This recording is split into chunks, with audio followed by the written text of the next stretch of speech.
The sun rose slowly over Riverside, painting the sky in shades of pink and orange. Emily Carter stood at the window of her small apartment above the flower shop, holding a cup of coffee in both hands. She was 50 years old, with gray streaks in her dark brown hair and gentle lines around her eyes.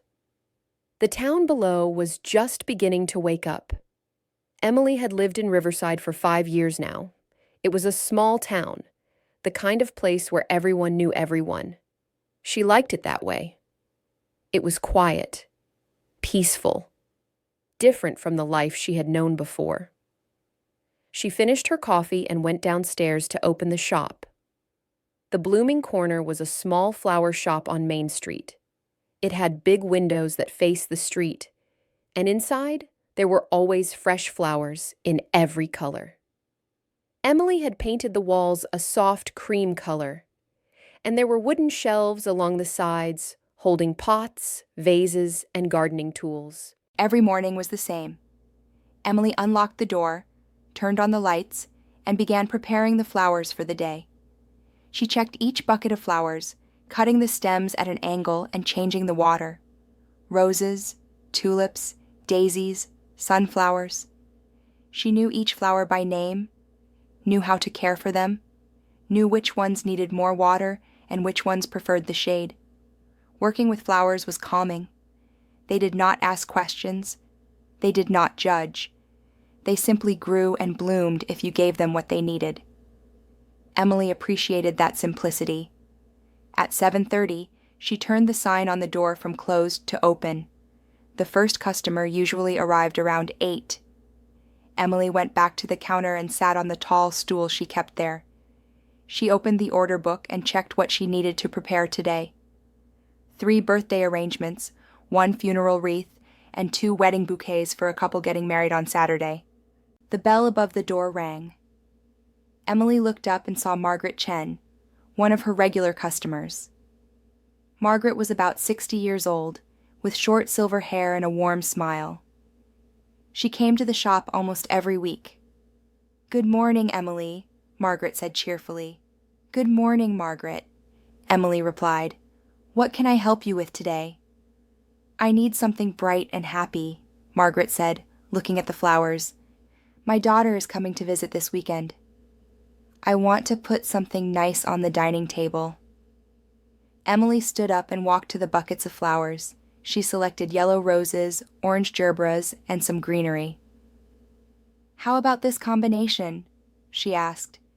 "Yellow and orange are cheerful colors." "Perfect," Margaret said, smiling. "You always know exactly what I need." Emily carried the flowers to the counter and began arranging them in a simple glass vase. Her hands moved quickly and confidently.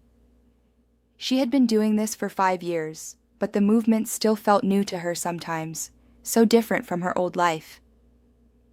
"So, Emily," Margaret said, leaning against the counter, "are you going to the town meeting tonight?" Emily shook her head without looking up. "I don't think so." "Oh, come on," Margaret said. "It would be good for you to get out more. Meet some people. You work too hard." Emily wrapped the finished arrangement in paper and tied it with a ribbon. "I'm fine, Margaret." "Really?" Margaret paid for the flowers and picked up the vase carefully. "Well, if you change your mind, it starts at 7, at the community center." "I'll think about it," Emily said, though they both knew she would not go. After Margaret left, Emily went back to her stool and her order book. She did not like town meetings. She did not like crowds or loud conversations, or having to smile and talk to people she barely knew. She preferred the quiet of her shop, the company of flowers. The morning passed slowly.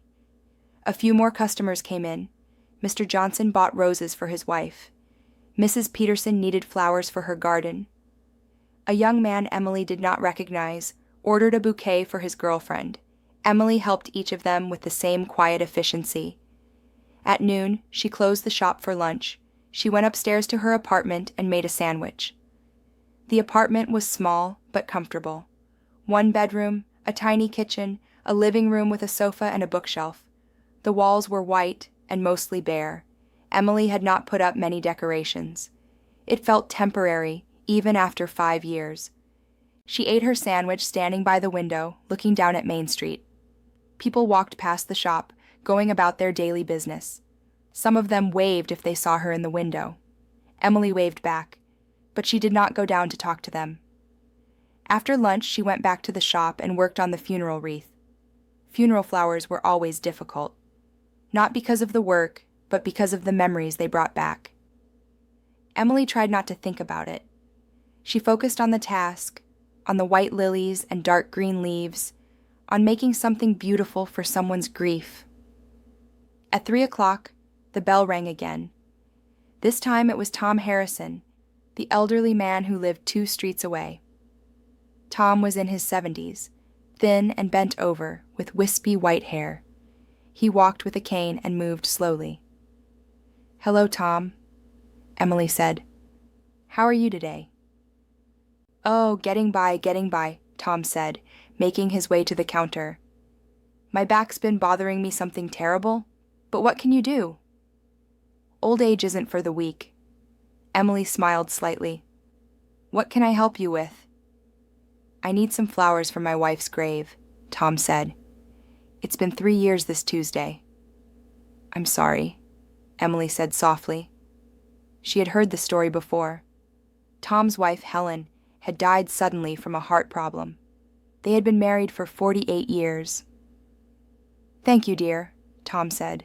Helen loved daisies. Simple and cheerful, she always said. "Could you make me something with daisies?" "Of course," Emily said. She selected the freshest daisies and some baby's breath, arranging them in a simple bouquet that would fit in a grave vase. While she worked, Tom talked. He always talked when he came to the shop. He told Emily about his week, about his daughter who lived in the city and called every Sunday, about the new restaurant that had opened on Oak Street, about the weather and the garden and the neighbors. Emily listened without saying much. She had learned that sometimes people just needed someone to listen. Tom was lonely. His wife was gone.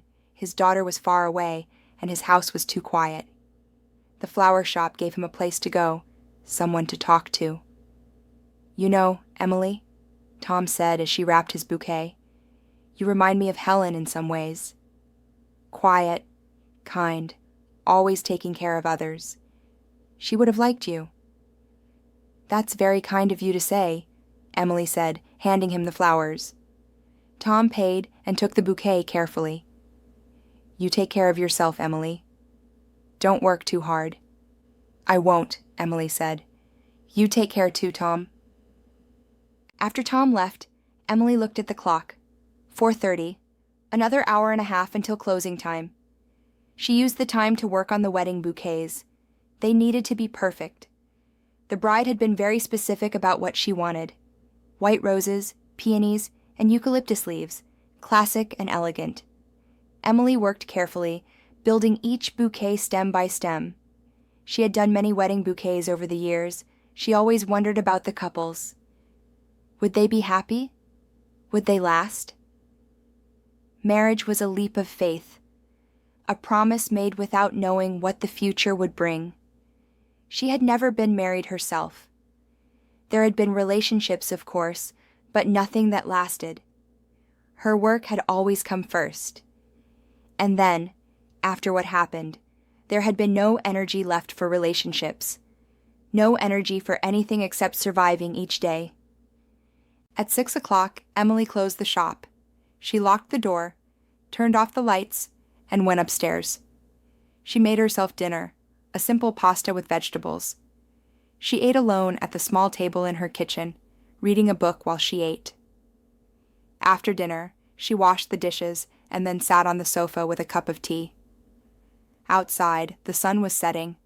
The sky turned from blue to purple to black. Lights came on in windows across the town. Somewhere in the distance, Emily could hear music playing, people laughing. The town meeting must have started. She thought about Margaret's invitation. Maybe it would be good to go out, to talk to people, to be part of the community.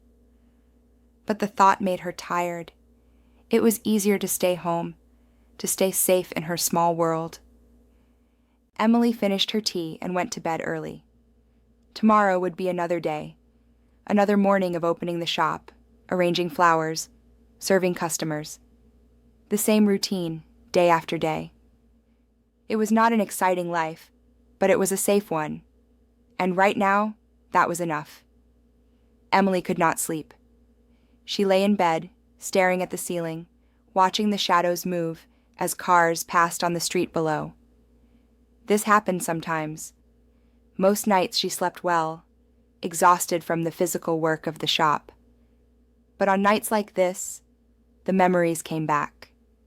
She closed her eyes and tried to think of something else. Flowers, tomorrow's orders, the garden she wanted to plant in the spring. But her mind would not cooperate. Instead, it went back to the hospital, to the bright lights and beeping machines, to the smell of disinfectant and fear. Emily had been a nurse for 22 years. She had started right after college, young and idealistic, wanting to help people. She had worked in different departments over the years, but she had spent the last decade in the intensive care unit. The ICU was intense and demanding, but Emily had been good at her job. She knew how to stay calm in emergencies, how to comfort frightened patients, how to work long hours without breaking down. She had loved being a nurse. It was hard work, but it was meaningful. Every day she made a difference in someone's life. She held hands with scared patients, explained complicated medical terms to worried families, and celebrated when patients got better and went home. And then the pandemic came. Emily opened her eyes. She did not want to remember, but the memories came anyway. March 2020. The first cases arriving at the hospital. The fear in everyone's eyes. The scramble for protective equipment. The long shifts that turned into double shifts, then triple shifts. The patients arriving faster than they could be treated. The ICU had been transformed into a war zone. Beds everywhere. Ventilators running constantly. The sound of alarms never stopping. Nurses and doctors in full protective gear, looking like astronauts, moving from patient to patient in a desperate attempt to save lives. Emily had worked harder than she had ever worked before. 16-hour shifts, sometimes 20. No days off. Just work, sleep, work, sleep. She had been so tired that she sometimes fell asleep standing up. But she kept going because people needed help, because that was what nurses did. And then David got sick. Emily sat up in bed and turned on the lamp. She could not lie in the darkness with these memories. She got up and went to the kitchen, poured herself a glass of water, stood by the window, looking out at the quiet street. David Chen had been her colleague and friend. They had worked together in the ICU for 7 years. He was Margaret's nephew, which was one reason Emily felt uncomfortable around Margaret. Every time she saw Margaret, she thought of David. David had been a good nurse. He was funny and kind, always making jokes to lighten the mood, even during the worst shifts. He had a wife and 2 young children. He loved basketball and cooking and bad action movies. He was 36 years old. When David got sick, he tried to keep working. He said it was just a cold, just a cough. But Emily had known better. She had seen it too many times by then. The cough that got worse, the fever that climbed, the shortness of breath. Emily had convinced him to get tested. The test came back positive. David was sent home to quarantine, but 3 days later, he was back at the hospital, this time as a patient. Emily had watched him decline. She was not assigned to his care, but she checked on him constantly. She saw the oxygen levels dropping, saw the X-rays showing damaged lungs, saw the fear in his eyes. David knew what was happening. He was a nurse. He knew. They had to put him on a ventilator. Emily had been there when they did it. She had held David's hand while the doctors explained the procedure. David had been too weak to speak, but he had squeezed her hand. She told him he would be okay. She told him to fight. She told him he would see his wife and children again soon. She had lied. She had known it was a lie even as she said it. But what else could she say? David died 3 days later. His lungs had been too damaged. His body had fought as hard as it could, but it was not enough. Emily had been in the room when he died. She had been holding his hand, just like she had promised. But he had been unconscious, sedated, unaware. He died without seeing his family again. Emily set down the water glass, her hands shaking. 5 years had passed, but the guilt was still there. The feeling that she should have done more, should have known what to do, should have saved him somehow. Rationally, she knew that was not true. The doctors had done everything possible. The nurses had worked around the clock. David's case had been one of thousands, and many others had died too. But rationality did not help with guilt. After David's death, Emily had continued working. She had no choice. The hospital needed every available nurse. The pandemic was getting worse. More patients, more deaths. Emily had gone through the motions, doing her job, but something inside her had broken. 3 months after David died, Emily had a panic attack in the middle of a shift. She had been checking a patient's vital signs when suddenly she could not breathe. Her heart was racing. The room was spinning. She had to leave the floor, go to the bathroom, sit on the floor with her head between her knees until the panic passed. It happened again the next week, and the week after that. Eventually, Emily could not go to work without having a panic attack. The smell of the hospital, the sound of the monitors, the sight of patients struggling to breathe. It all triggered something in her brain. Fear, helplessness, grief. She had tried therapy. She had tried medication. Nothing helped. The panic attacks continued. Her doctor finally told her what she already knew. She needed to leave. She could not keep working in the hospital. Not now, maybe not ever. Her mind and body were telling her to stop, and she needed to listen. So Emily had quit. She had walked away from 22 years of nursing, from a career she had loved, from an identity that had defined her. She felt like a failure, like a coward, like she was abandoning her colleagues and patients in the middle of a crisis. She had stayed in her apartment for months, barely leaving except to buy groceries. She did not know what to do with herself. Who was she if she was not a nurse? What was the point of anything? Then one day she had seen an advertisement online, a flower shop for sale in a small town called Riverside. The owner was retiring and wanted to sell the business. Emily had looked at the pictures, a cute shop with big windows, shelves full of colorful flowers, a peaceful town with tree-lined streets. On impulse, Emily had called the number. She had visited Riverside, met the owner, looked at the shop. It was so different from the hospital, from the city, from her old life. It was quiet, gentle, safe. Emily had bought the shop. She had moved to Riverside and started over, a new town where no one knew her history, a new job that had nothing to do with medicine or emergencies or death, a new life where she could hide from her past. 5 years had passed. Emily had built a routine, a simple existence centered on flowers and solitude. She rarely thought about the hospital anymore.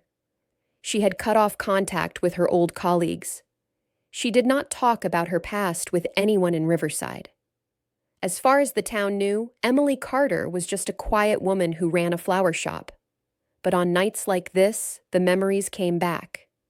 The guilt, the grief, the sense of failure. Emily wondered if she would ever truly escape them, or if they would follow her forever, shadows lurking just beneath the surface of her carefully constructed calm. Emily went back to bed and turned off the lamp. She closed her eyes and forced herself to take slow, deep breaths. In and out, in and out. Eventually, exhaustion won. She fell asleep just before dawn, and when the alarm rang at 6:30, she got up and started the day again. Same routine, same flowers, same safe, quiet life. Thursday morning started like any other. Emily opened the shop, prepared the flowers, turned the sign to open. But at 7:45, before any customers had arrived, there was a knock on the door. Emily looked up and saw a young girl standing outside. She was about 11 or 12 years old, with long brown hair in a ponytail and a backpack covered in colorful pins. The girl waved at Emily through the window. Emily opened the door. "Hello?" she said. "Can I help you?" "Hi," the girl said brightly. "I'm Lily Morrison.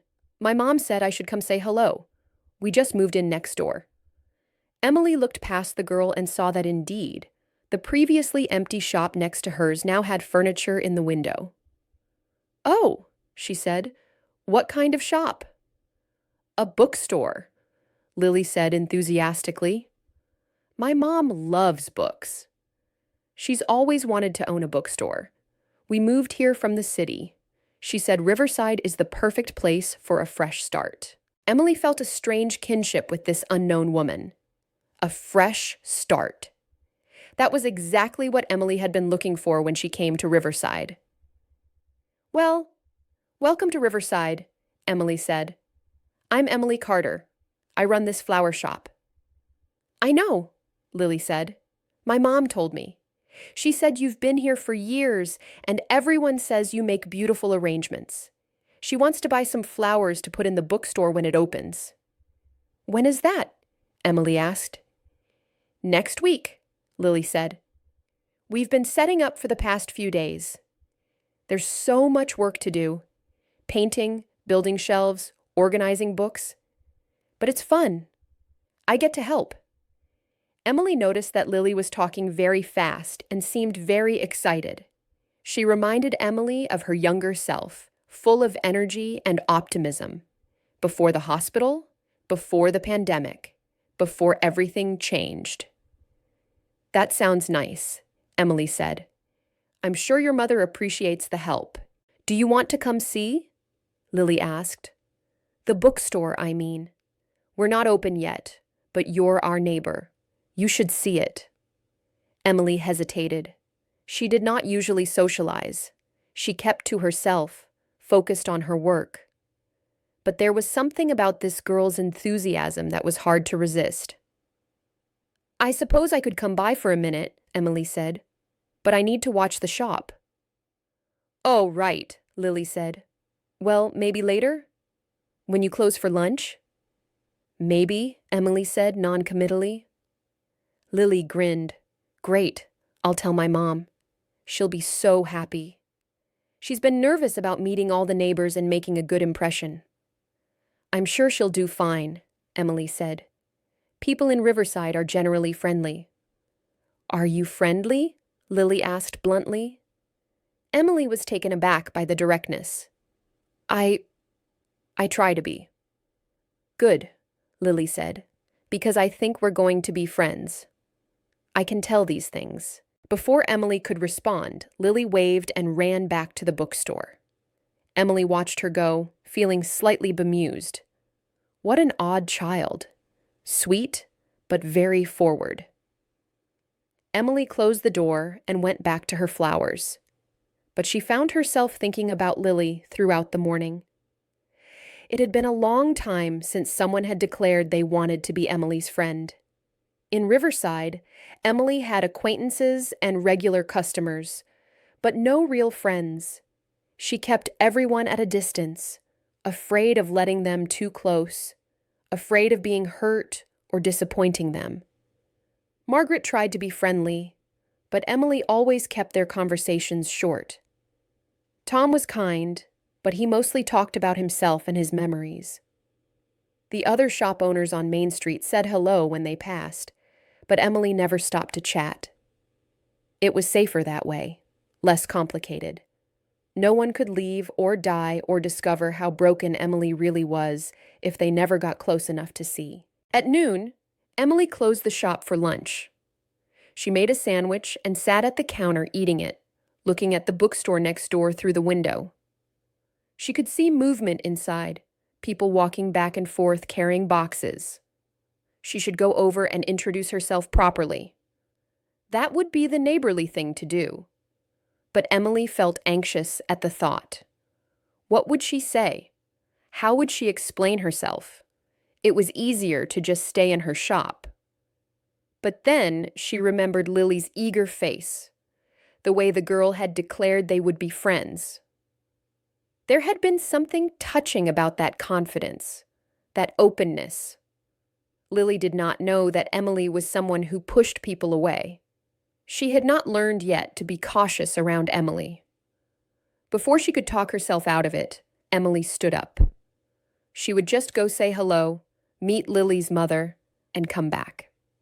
5 minutes, that was all. She left the shop and walked the few steps to the bookstore door. Through the window, she could see a woman on a ladder, arranging books on a high shelf. The woman looked to be in her late 30s, with curly red hair and paint-stained clothes. Emily knocked on the door. The woman on the ladder looked over and climbed down. She came to the door and opened it, smiling. "Hello," she said. "You must be Emily." "Lily told me all about you. I'm Sarah Morrison." "Nice to meet you," Emily said. "I just wanted to welcome you to Main Street." "That's so kind," Sarah said. "Please, come in." "I know it's a mess, but you can get a sense of what we're doing." Emily stepped inside. The space was larger than her flower shop. There were bookshelves along every wall, though most were still empty. Boxes of books were stacked everywhere. In the back corner, there was a cozy reading nook with armchairs and a coffee table. "This is wonderful," Emily said, and she meant it. The space had a warm, welcoming feeling even in its half-finished state. "Thank you," Sarah said, looking around with obvious pride. "It's been my dream for years. I used to work in finance in the city, hated it. Finally, I said enough is enough. Life's too short to be miserable. So I sold our apartment, took Lily, and here we are, starting over." "That's brave," Emily said quietly. "Or stupid," Sarah laughed. "Time will tell, but I think it's going to work. Riverside seems like a great town. Everyone I've met has been so friendly. Well, almost everyone. There's this guy at the hardware store who seemed annoyed that I asked so many questions about paint, but other than that, everyone's been wonderful." Emily smiled slightly. That was probably Bill Henderson at Henderson's Hardware. He was known for being grumpy, but he was harmless. "Where's Lily?" Emily asked. "At school," Sarah said. "She came by before class this morning to tell me she met you." She was so excited. Lily loves meeting new people. I wish I had half her energy. "She seems like a good kid," Emily said. "She is," Sarah said softly. "She's had a rough few years. Her father, well, we got divorced when she was 8. It was not easy. Then we struggled in the city, both financially and emotionally. I knew I needed to give her a better life. That's really why we came here. For Lily." Emily understood that feeling, wanting to protect someone, wanting to give them a chance at happiness. She had felt that way about her patients once, before everything fell apart. "I think Riverside will be good for her," Emily said. "It's a safe place. Quiet. That's exactly what we need," Sarah agreed. "Quiet and safe. A place to heal and start fresh." The two women stood in silence for a moment. Emily felt a strange connection to this woman she had just met. They were both running from something, both trying to build new lives in this small town. "Listen," Sarah said, "I know you probably need to get back to your shop, but I was wondering if you'd be interested in dinner sometime. Nothing fancy, just a casual meal. I'd love to get to know my neighbor better, and Lily would be thrilled." Emily's first instinct was to say no, to make up an excuse, to retreat to safety. But looking at Sarah's hopeful face, thinking of Lily's enthusiasm, Emily found herself saying, "That would be nice. Thank you." "Great," Sarah said. "How about Saturday evening?"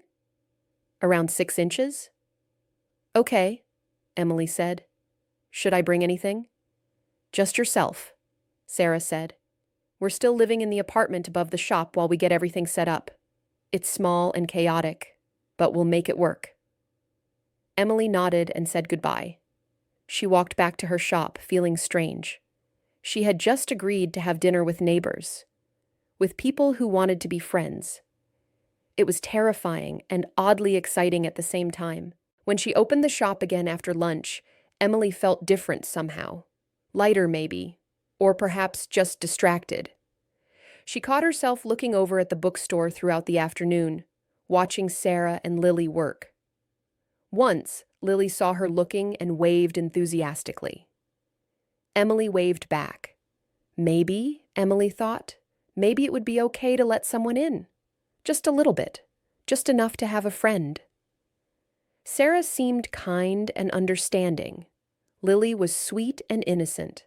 They did not know about Emily's past, about her failures, about the guilt she carried. They just saw her as Emily the florist, the quiet neighbor. Perhaps that was enough. Perhaps she could have this one small connection without everything falling apart. That evening, as Emily closed the shop and went upstairs to her apartment, she felt something she had not felt in a long time. Hope. It was small and fragile, but it was there. And for now, that was enough.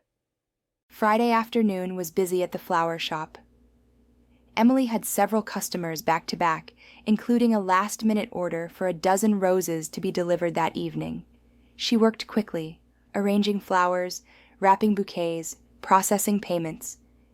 At 3 o'clock, the bell rang and Margaret came in. But this time, she was not alone. She had a man with her, someone Emily did not recognize.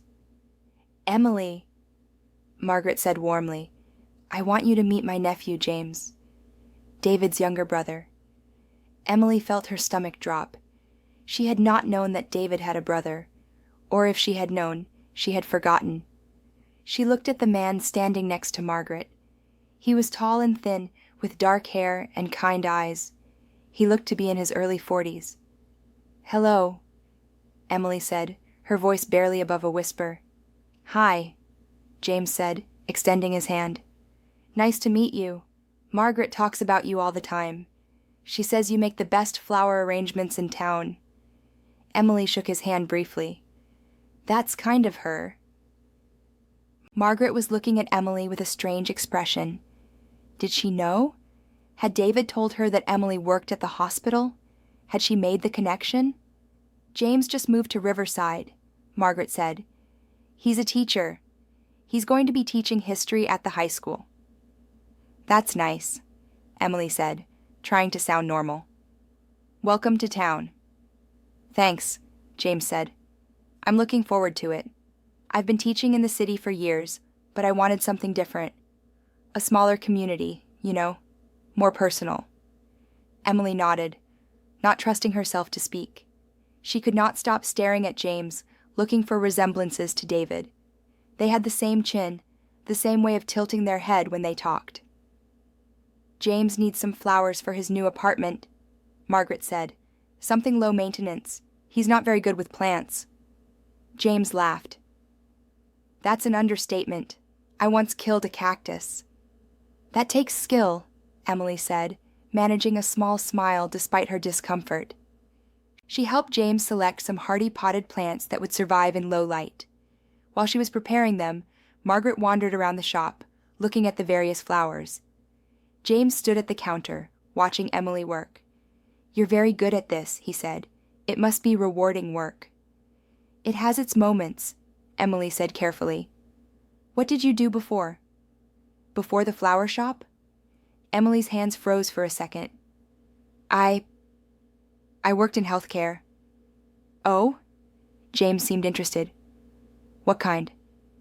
"Nursing," Emily said quietly. "But I left that field several years ago." "Was it because of burnout?" James asked gently. "My brother was a nurse. He used to talk about how hard the work was, especially in the ICU. The long hours, the emotional toll." Emily could not breathe. She focused on the plant in front of her, unwrapping the pot carefully. Yes, she said. Something like that. David always said that nursing was one of the most important jobs in the world, James continued, but also one of the hardest. He loved it, though, right up until. He stopped. Emily looked up and saw pain in his eyes. Of course. He was grieving, too. He had lost his brother. I'm sorry, Emily said. About your brother. Margaret mentioned that he passed away during the pandemic. Thank you, James said. It was terrible. He was young and healthy, and then suddenly he was gone. It did not seem real. Sometimes it still does not.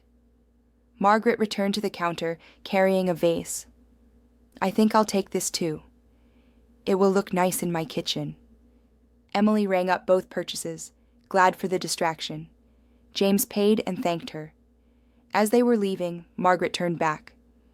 Don't forget, she said. Sunday dinner at my house, 6 o'clock. You said you would come. Emily had no memory of agreeing to this, but she nodded anyway. I remember. After they left, Emily sat on her stool and put her head in her hands. David's brother. Of all the people to move to Riverside, why did it have to be David's brother? She felt the panic starting, the familiar tightness in her chest, but she forced herself to breathe slowly, to count to 10, to focus on the present moment. She was in her shop. She was safe. Nothing bad was happening right now. The panic subsided, but the anxiety remained. How could she go to Margaret's house for dinner knowing that James would be there? What if he wanted to talk about David? What if Margaret knew the truth about Emily's connection to David's death? For the rest of the day, Emily was distracted. She made mistakes in arrangements and had to start over. She gave the wrong change to a customer and had to recalculate. By the time 6 o'clock came and she could close the shop, she was exhausted. She went upstairs and collapsed on the sofa. She could not go to Margaret's dinner. She would have to come up with an excuse. She would say she was sick, or that she had an emergency order, or that she had forgotten about a previous commitment. But even as Emily thought these things, she knew she would not actually do them. Lying would make her feel worse. And besides, Margaret and James deserved better. They had been nothing but kind to her. It was not their fault that Emily was broken. Emily spent the evening trying to distract herself. She read a book but could not focus on the words. She watched television but nothing held her interest. Finally, she went to bed early, hoping that sleep would provide an escape. Saturday morning, Emily woke with a sense of dread. Tonight was dinner at Sarah and Lily's. Tomorrow was dinner at Margaret's. 2 social events in one weekend.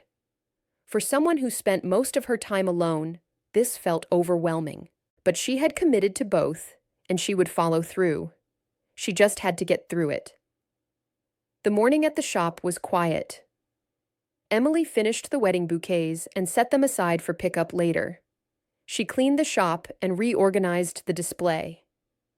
At noon, she closed for lunch and made herself eat even though she was not hungry. She needed to keep her strength up. In the afternoon, only a few customers came in. Emily used the time to prepare next week's orders. At 5:30, she closed the shop and went upstairs to get ready for dinner. She stood in front of her closet, uncertain what to wear. She did not have many nice clothes. Most of her wardrobe consisted of work clothes, simple shirts and jeans that could get dirty and wet. Finally, she chose a dark blue sweater and clean jeans. Casual but presentable. At 10 minutes to 6, Emily went next door to the bookstore and climbed the stairs to the apartment above. She could hear music and laughter coming from inside. She knocked, and the door flew open immediately. "Emily!" Lily said, beaming. "You came! Come in, come in!" Emily stepped inside. The apartment was small and cluttered with boxes, but it had a cozy, lived-in feeling. The kitchen was tiny, and the living room was full of mismatched furniture. But there were books everywhere, and the whole place smelled like tomato sauce and garlic bread. "I'm so glad you could make it," Sarah said, coming out of the kitchen, wiping her hands on a towel. "Please, sit down. Dinner will be ready in about 10 minutes." Emily sat on the sofa. Lily immediately sat next to her, chattering about the bookstore and her new school and the cat she wanted to adopt. Emily listened, occasionally nodding or saying, "Oh, really?" Or, "That sounds nice." Sarah brought out plates of spaghetti with homemade sauce, garlic bread, and salad. They ate at the small dining table, which was covered with papers and books that Sarah hastily cleared away. "So, Emily," Sarah said as they ate, "Lily tells me you used to be a nurse. Is that true?" Emily glanced at Lily, wondering how she knew that. The girl shrugged. "Tom told me. He comes into the bookstore sometimes to look at the history books. He's very chatty." "Yes," Emily said carefully. "I was a nurse, but I don't do that anymore." "Do you miss it?" Sarah asked. Emily thought about how to answer. "Sometimes," she said honestly, "but mostly no." It was a difficult job," Sarah nodded. "I understand that. My mother was a nurse. She worked in emergency rooms for 30 years. She used to come home exhausted, both physically and emotionally. She saw so much suffering. Eventually, she retired early because it was too much." "That sounds familiar," Emily said quietly. "But she always said it was worth it," Sarah continued, "because she helped people. Even when things went wrong, even when patients did not survive, she knew she had done her best. She said that had to be enough." Emily felt tears prickling her eyes. She blinked them away quickly. "Your mother sounds like a wise woman." "She was," Sarah said. "She passed away 2 years ago. Cancer." "I'm sorry," Emily said. They ate in silence for a moment. Then Lily started talking about a book she was reading, and the mood lightened. Emily found herself relaxing slightly. Sarah and Lily were easy to be around. They did not push or pry. They just let Emily be. After dinner, Lily showed Emily her room, which was small but full of personality. Posters on the walls, books piled everywhere, a collection of stuffed animals on the bed. "I know I'm too old for stuffed animals," Lily said, "but I can't help it. They make me feel safe." "There's nothing wrong with that," Emily said. "Whatever helps you feel safe is important." Lily looked at her thoughtfully. "Do you have things that make you feel safe?" Emily thought about her flower shop, her routines, her carefully controlled life. "Yes," she said. "I do." "Good," Lily said. "Everyone needs that." Emily left around 8:30, thanking Sarah for dinner. "We'll have to do this again," Sarah said. "Maybe next time at your place?" "Maybe," Emily said, though she could not imagine hosting anyone in her bare, impersonal apartment. As Emily walked back to her own place, she realized she had enjoyed the evening. It had been nice to be around people, to have conversation and laughter, to feel part of something. But it had also been exhausting. She felt drained, like she had used up all her social energy. Tomorrow she would have to do it all over again at Margaret's. But for tonight, Emily was grateful to be alone again, in her quiet apartment, where she could breathe and decompress and prepare for whatever came next. Sunday arrived too quickly. Emily spent the morning at the shop, even though it was closed. She used the time to organize inventory and clean. Physical work helped calm her mind. At 4 o'clock, she went upstairs and tried to nap, but sleep would not come. She kept thinking about the dinner ahead. James would be there. He would probably want to talk about David. How could Emily sit across from David's brother and pretend she was just a florist, just a casual acquaintance of the family? At 5:30, Emily got dressed. She wore the same blue sweater from the night before and wondered if Margaret would notice. Then she wondered why she cared. Margaret's house was on Elm Street, about a 10-minute walk from the shop. It was a nice house with a garden in front full of flowers. Of course, Margaret would have a beautiful garden. She bought flowers from Emily every week. Emily rang the doorbell at exactly 6 o'clock. Margaret answered with a warm smile. Emily! Right on time. Come in, come in. The house smelled like roasted chicken and herbs. Emily followed Margaret to the dining room where the table was already set for 3. James was there, standing by the window with a glass of wine. Hello again, he said, smiling at Emily. Good to see you.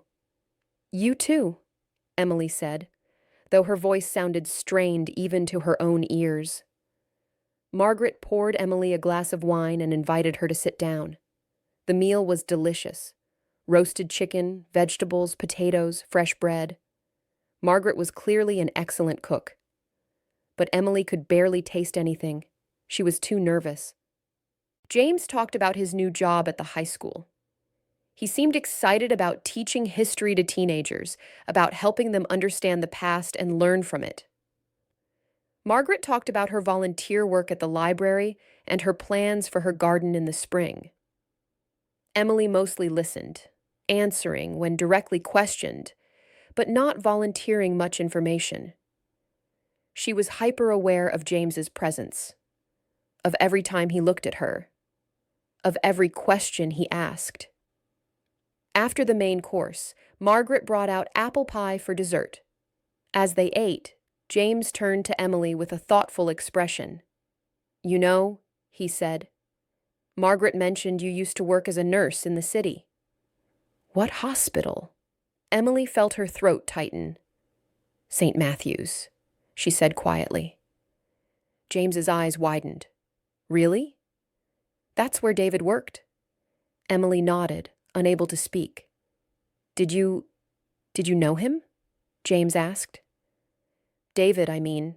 It's a big hospital, so maybe not, but Emily looked down at her plate. This was it.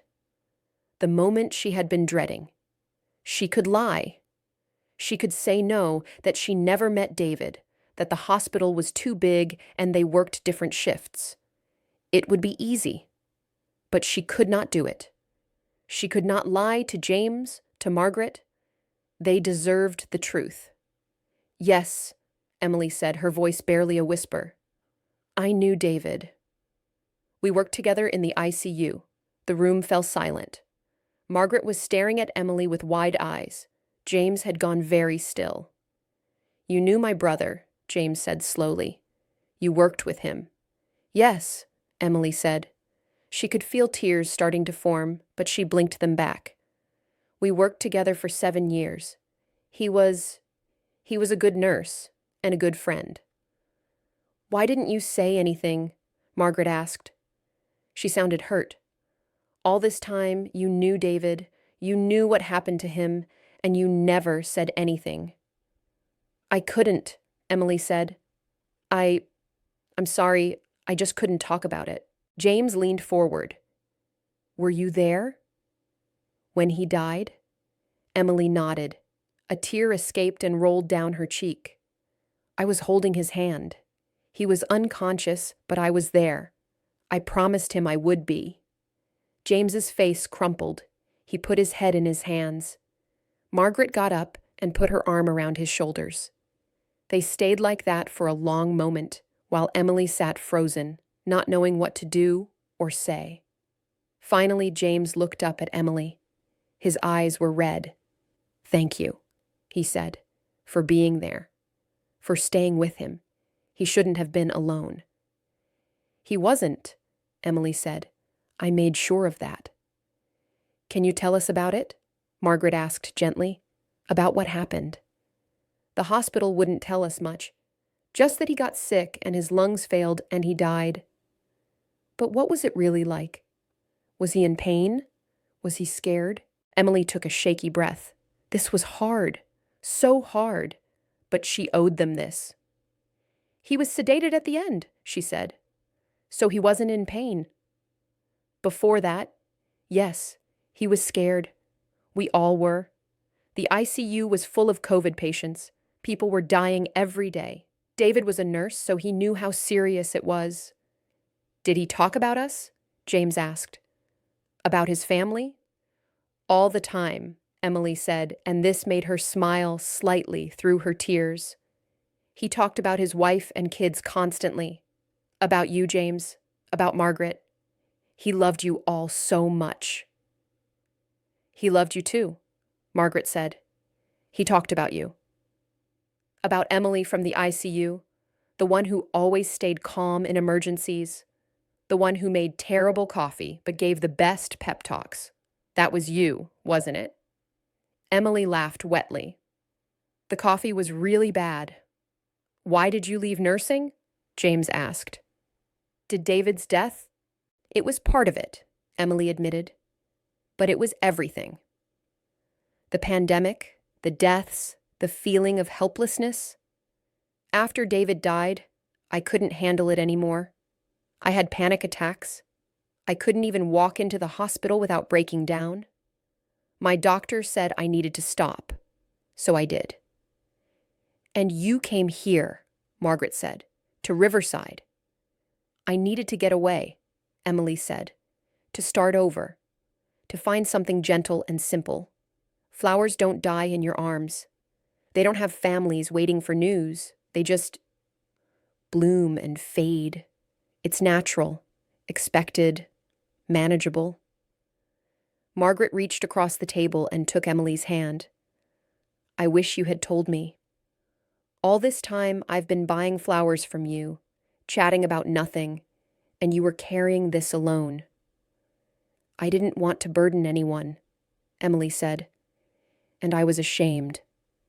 I felt like I failed David, like I should have done more. You did everything you could, James said firmly. The doctors told us that. David's case was severe. It wasn't anyone's fault. I know that rationally, Emily said. But knowing it and feeling it are different things. They sat in silence for a while. The apple pie sat forgotten on their plates, growing cold.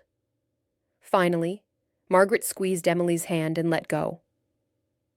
I'm glad we know now, she said, and I hope you know that you're not alone anymore.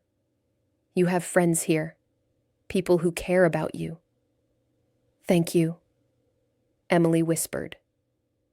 The rest of the evening was subdued, but not uncomfortable. They moved to the living room and talked about David, sharing memories and stories. James told Emily about David's childhood, about how he had always wanted to help people, about how becoming a nurse had been his dream. Emily shared her own memories, how David had kept everyone laughing during the worst shifts, how he had mentored new nurses, how he had been unfailingly kind to patients and families. She talked about the time he had brought homemade cookies for the entire unit, and how they had been terrible, but everyone had eaten them anyway because David was so proud of them. They laughed and cried together. And slowly, Emily felt some of the weight lifting from her shoulders. She had been carrying David's death alone for 5 years, letting guilt and grief eat away at her. But now she had shared it. She had told the truth. And instead of rejection or blame, she had found understanding and compassion. When Emily left Margaret's house at 10 o'clock, she felt different, lighter. The secret was out, and the world had not ended. Margaret and James did not hate her. They had thanked her for being there for David, for honoring his memory by being honest. As Emily walked home through the quiet streets of Riverside, she looked up at the stars. They were bright tonight, clearer than they ever were in the city. She thought about David, about what he would say if he could see her now. He would tell her to stop punishing herself. He would tell her that she had done her best, and that was enough. He would want her to be happy. Maybe it was time to start trying. The next week passed in a blur. Emily felt different after the dinner at Margaret's. She had shared her secret, and the sky had not fallen. People knew the truth now, and they had not rejected her. On Tuesday, Sarah's bookstore officially opened. There was a small celebration on Main Street with cookies and lemonade. Lily had made a banner that said, "Morrison's Books, Grand Opening," in colorful letters. About 50 people from the town came to browse and congratulate Sarah. Emily closed her flower shop early and went to the opening. She had prepared a large arrangement of bright flowers as a gift, and she watched Sarah's face light up when she saw it. "Emily, this is beautiful," Sarah exclaimed. "You didn't have to do this."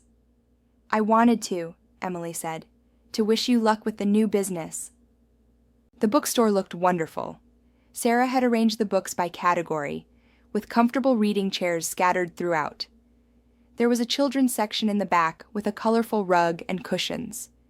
Classical music played softly in the background. Emily wandered through the aisles, running her fingers along the spines of books. It had been years since she had read for pleasure. In the hospital, she had been too tired. After leaving, she had been too numb.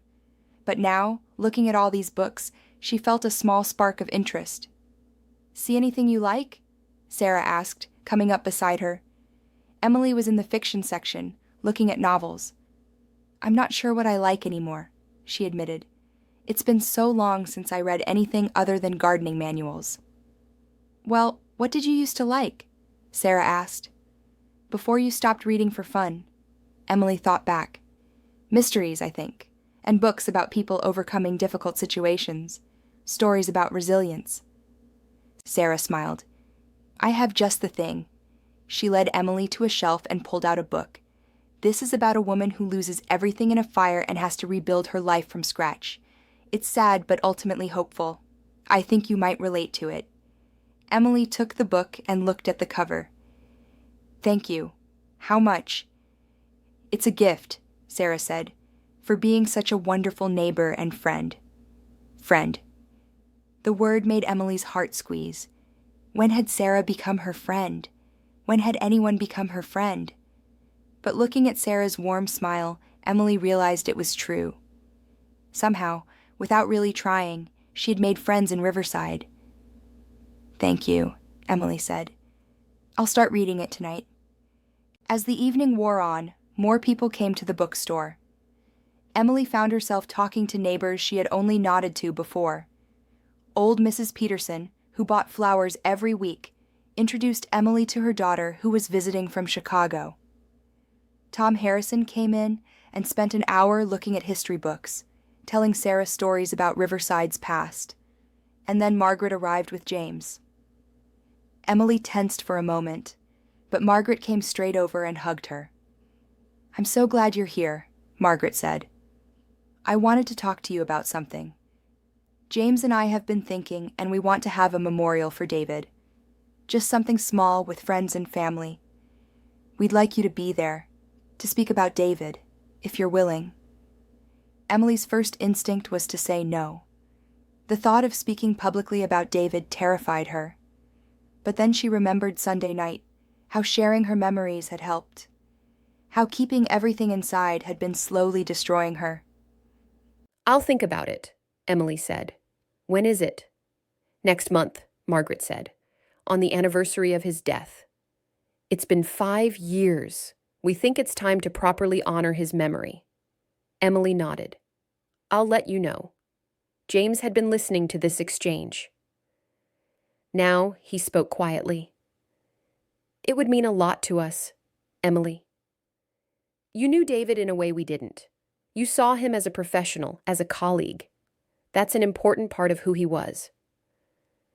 "I'll think about it," Emily repeated. But in her heart, she knew she would do it. She would speak at David's memorial. It would be hard, but it was the right thing to do. The bookstore opening continued late into the evening. By the time people started leaving, Sarah was glowing with happiness. "I think it went well," she said to Emily. "People seemed genuinely interested. I sold quite a few books." "You did wonderfully," Emily said. "The store is beautiful. You should be proud." Lily, who had been helping customers all evening, was drooping with exhaustion. "Can we go to bed now, Mom?" she asked. Sarah laughed. "Yes, sweetie. Emily, thank you so much for coming. It meant a lot to have you here. Emily walked back to her shop, feeling strangely content. She had spent the evening socializing, and while it had been tiring, it had also been good. She had not had a panic attack. She had not wanted to run away. She had simply been present, part of the community. That night, Emily started reading the book Sarah had given her. She curled up on her sofa with a cup of tea and lost herself in the story.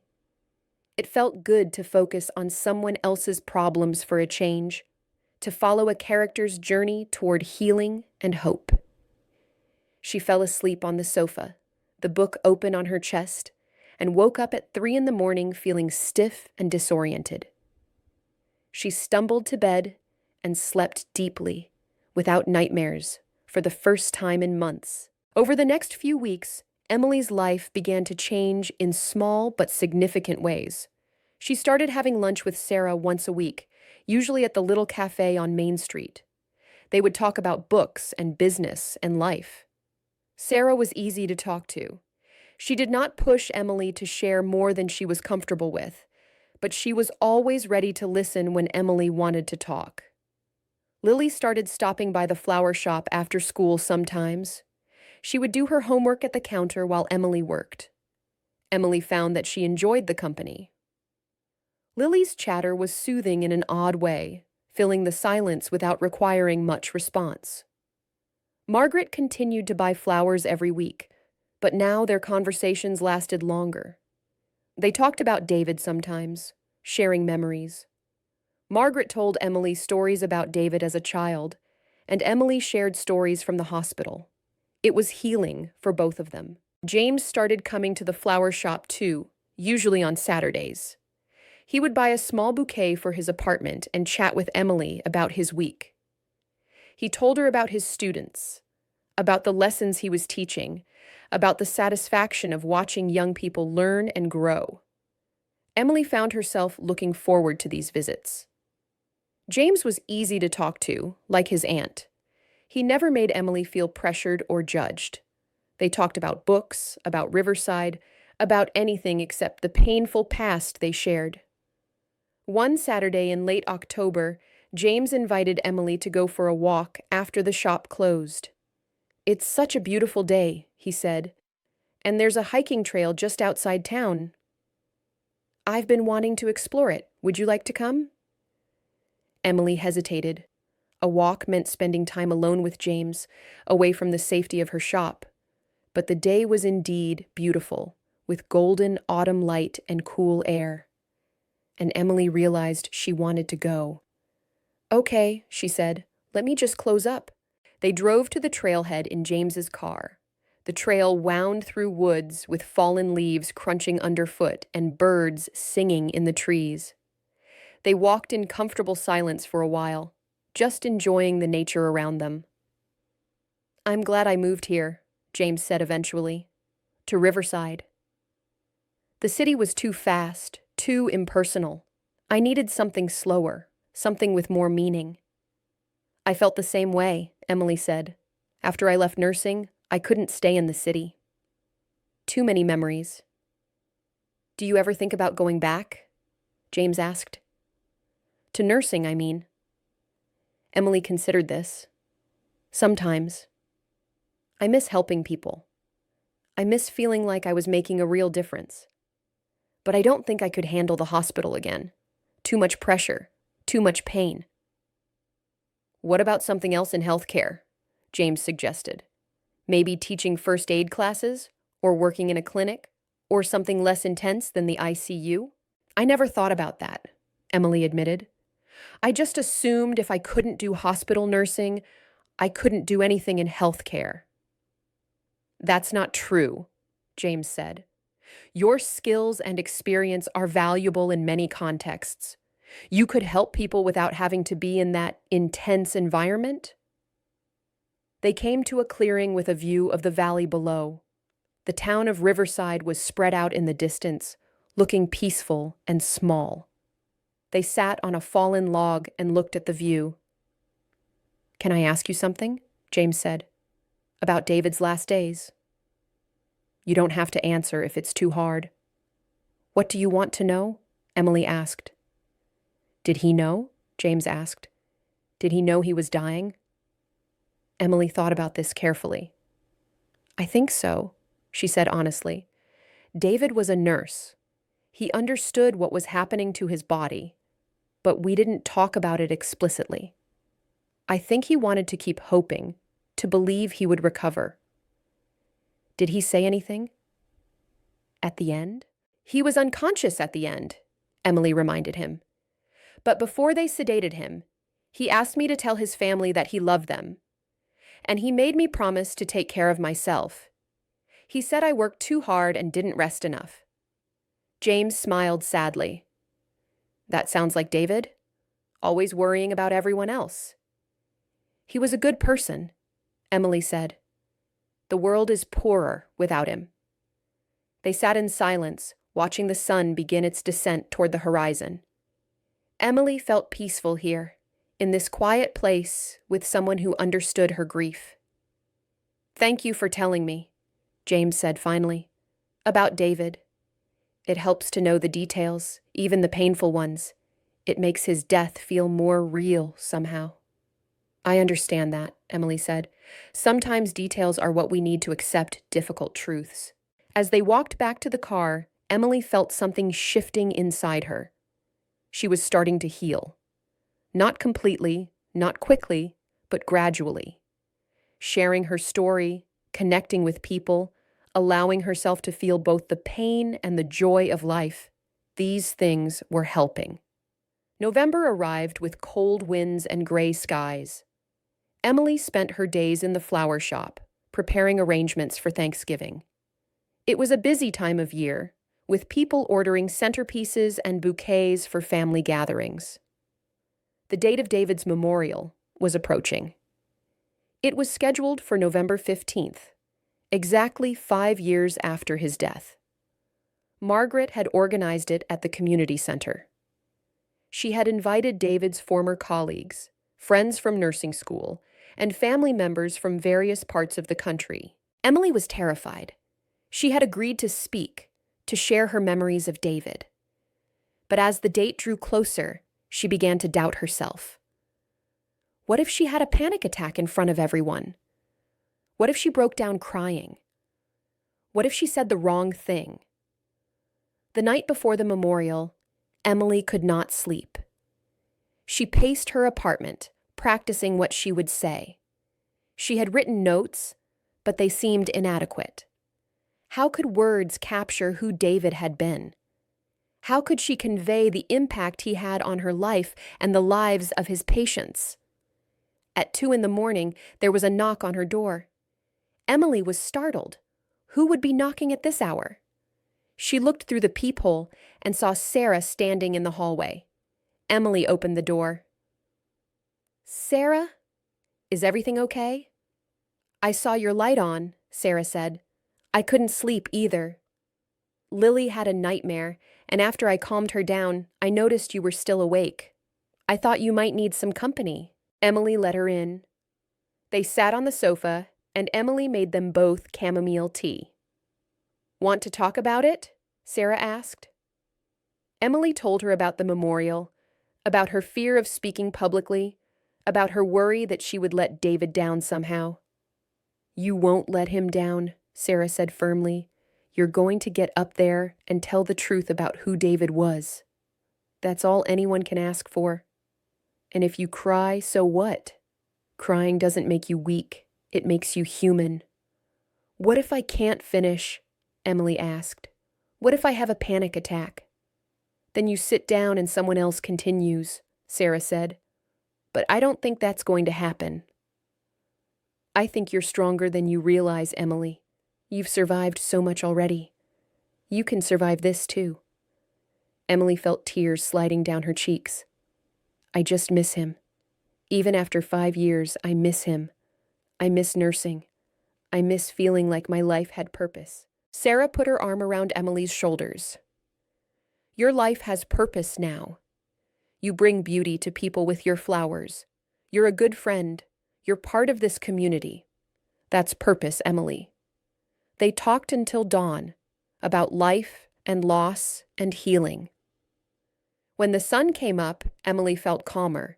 She was still nervous about the memorial, but she felt ready to face it. The memorial was at 2 o'clock. Emily closed the shop at noon and went home to change. She wore a simple black dress and low heels. She put on makeup to hide the dark circles under her eyes. She looked at herself in the mirror and barely recognized the woman staring back. When had she gotten so thin? When had those lines appeared around her mouth? At 1:45, Emily arrived at the community center. The room was set up with chairs facing a small podium. There were flowers everywhere, arrangements that Emily and several other florists had donated. Photos of David were displayed on tables around the room. Emily looked at the photos. David as a child, grinning with a missing front tooth. David in his nursing school graduation gown. David with his wife and children. David in his scrubs, posing with colleagues. David laughing, always laughing. Margaret found Emily and hugged her tightly. "Thank you for coming. Thank you for doing this." "I'm glad I can be here," Emily said, and meant it. The memorial began. The room was packed with people who had loved David. His wife spoke first, talking about their life together, about the husband and father he had been. She cried, and so did everyone else in the room. Then came colleagues from the hospital. Doctors and nurses who had worked with David shared funny stories and touching memories. They talked about his skill, his compassion, his dedication. And then it was Emily's turn. She walked to the podium on shaking legs. She looked out at all the faces turned toward her. She took a deep breath. "My name is Emily Carter," she began. "I worked with David in the ICU at St. Matthew's Hospital for 7 years. David was my colleague and my friend." Her voice was quiet but steady. She continued, "David was the best nurse I ever worked with. He was technically skilled, but more than that, he was kind. He saw patients as people, not just cases. He remembered their names, their families, their fears. He held hands with scared patients. He made jokes to lighten the mood during difficult shifts. He brought homemade cookies, even though they were terrible." Laughter rippled through the room. Emily smiled through her tears. When the pandemic hit, David never hesitated. He showed up every day, even when it was dangerous, even when he was exhausted, even when we were all terrified. He did his job with grace and courage. He was a hero. Emily paused, gathering her strength for what came next. "I was with David when he died. I held his hand. And I want his family to know that he did not suffer at the end. He was sedated, peaceful. But before that, he asked me to tell all of you that he loved you. He wanted you to know that every moment with you was precious to him." Emily's voice broke. She gripped the podium to steady herself. "David's death broke something in me. I left nursing because I couldn't handle the pain anymore. For a long time, I thought I had failed him. But I'm starting to understand that I did everything I could. We all did. Sometimes our best isn't enough to save someone, but it's still worth doing. David would want us to remember that." She looked directly at David's wife and children. "Your husband, your father, was an extraordinary man. The world is better because he was in it. I'm honored to have known him, to have worked beside him, to have been his friend. I will carry his memory with me always." Emily stepped down from the podium. She was crying openly now, but so was everyone else. Margaret hugged her. James hugged her. David's wife hugged her and whispered, "Thank you," over and over.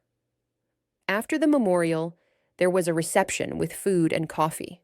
People mingled, sharing more stories about David. Emily found herself surrounded by former colleagues from the hospital, people she had not seen in 5 years. "We've missed you, Emily," said Dr. Martinez, who had been the head of the ICU. You were one of our best nurses. Thank you, Emily said. I miss it sometimes. The work, the team, but I couldn't stay. We understand, Dr. Martinez said. A lot of healthcare workers left after the pandemic. The trauma was too much. There's no shame in taking care of yourself. As Emily drove home that evening, she felt exhausted but peaceful. She had faced one of her biggest fears, talking publicly about David, about her failure, about her pain, and she had survived. More than survived. She had honored David's memory in a meaningful way. Maybe Sarah was right. Maybe Emily was stronger than she realized. December arrived with the first snow. Riverside transformed into a winter wonderland, with lights strung along Main Street and wreaths on every door. The holiday season was the busiest time of year for the flower shop. Emily worked long hours preparing centerpieces, wreaths, and bouquets. Sarah helped sometimes, watching the shop when Emily needed to make deliveries or run errands.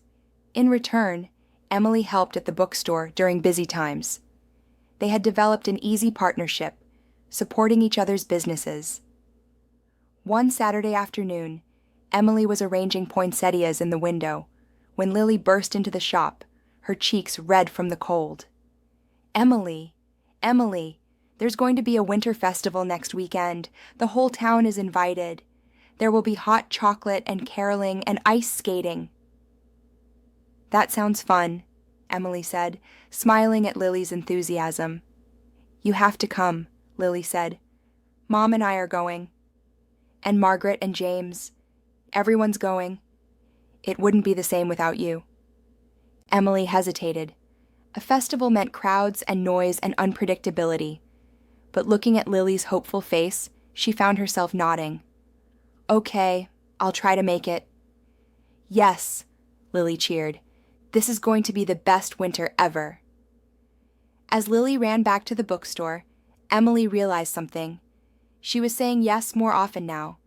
Yes to dinners, yes to walks, yes to festivals. The old Emily would have made excuses. But the new Emily, or perhaps the real Emily, emerging from years of grief and isolation, was willing to try. The week passed quickly. Emily finished dozens of holiday orders. She decorated her shop window with evergreen branches and red ribbons. She bought gifts for her friends. A gardening book for Margaret, a nice pen for James, new books for Sarah and Lily. On the night of the winter festival, Emily closed the shop early and walked to the town square. It was transformed with lights and decorations. There was a large Christmas tree in the center, surrounded by booths selling crafts, food, and hot drinks. A skating rink had been set up in the parking lot. Emily found Sarah and Lily at the hot chocolate stand. They were both wearing matching red scarves and looked delighted to see her. "Emily," Sarah said, "I'm so glad you came." "Here, have some hot chocolate." They wandered through the festival together. Lily wanted to try everything: the face painting, the cookie decorating, the ornament making. Emily found herself relaxing, enjoying the festive atmosphere. Margaret and James found them near the skating rink. "Are you going to skate?" Margaret asked Emily.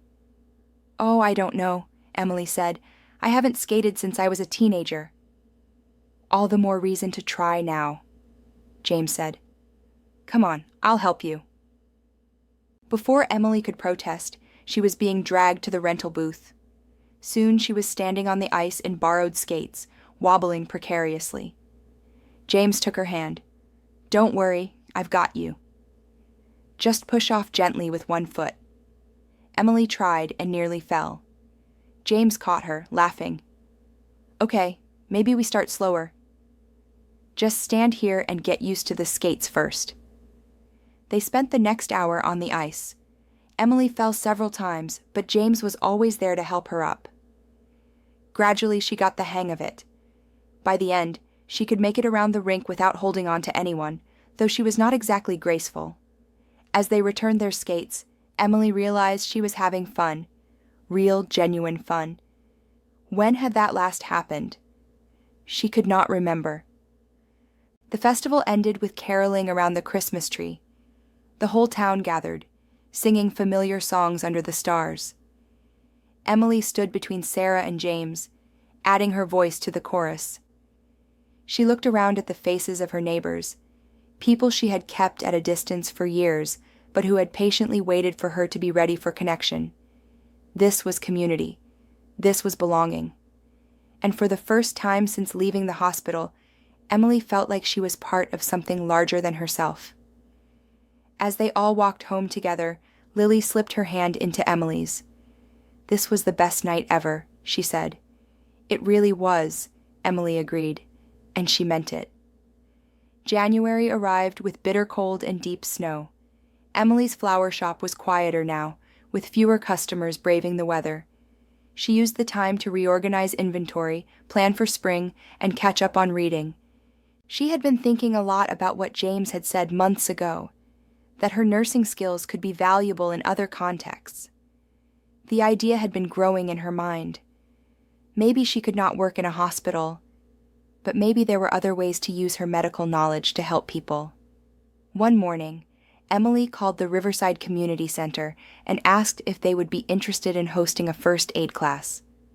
The director, Mrs. Johnson, was enthusiastic. "That would be wonderful," she said.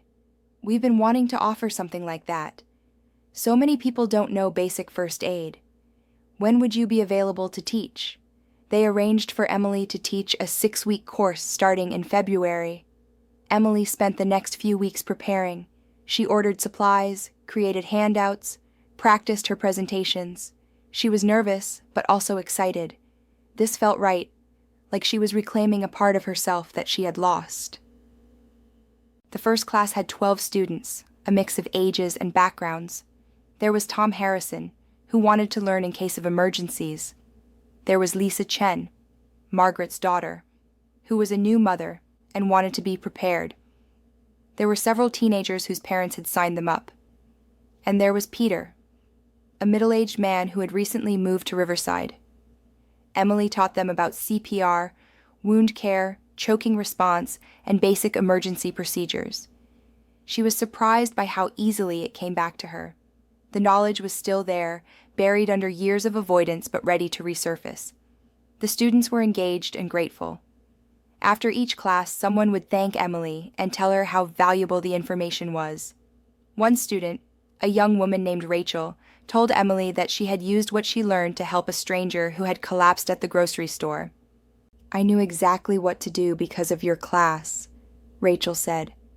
"I felt so capable instead of helpless. Thank you for teaching us." Emily felt a warmth spread through her chest. This was what she had missed, the feeling of helping people, of making a difference. She was not saving lives in an ICU, but she was empowering people to potentially save lives in their own communities. That mattered. As winter turned to spring, Emily continued teaching. She expanded her classes to include different topics: basic emergency preparedness, recognizing medical emergencies, caring for elderly family members.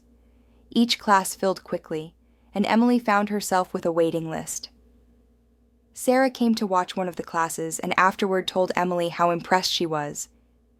"You're a natural teacher," Sarah said. "You make everything so clear and approachable.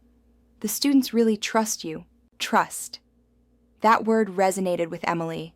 She had spent years afraid to let people trust her, afraid of disappointing them, afraid of failing them. But now she was learning that trust was not something to fear. It was something to honor and uphold. In April, Emily received a letter from the mayor's office.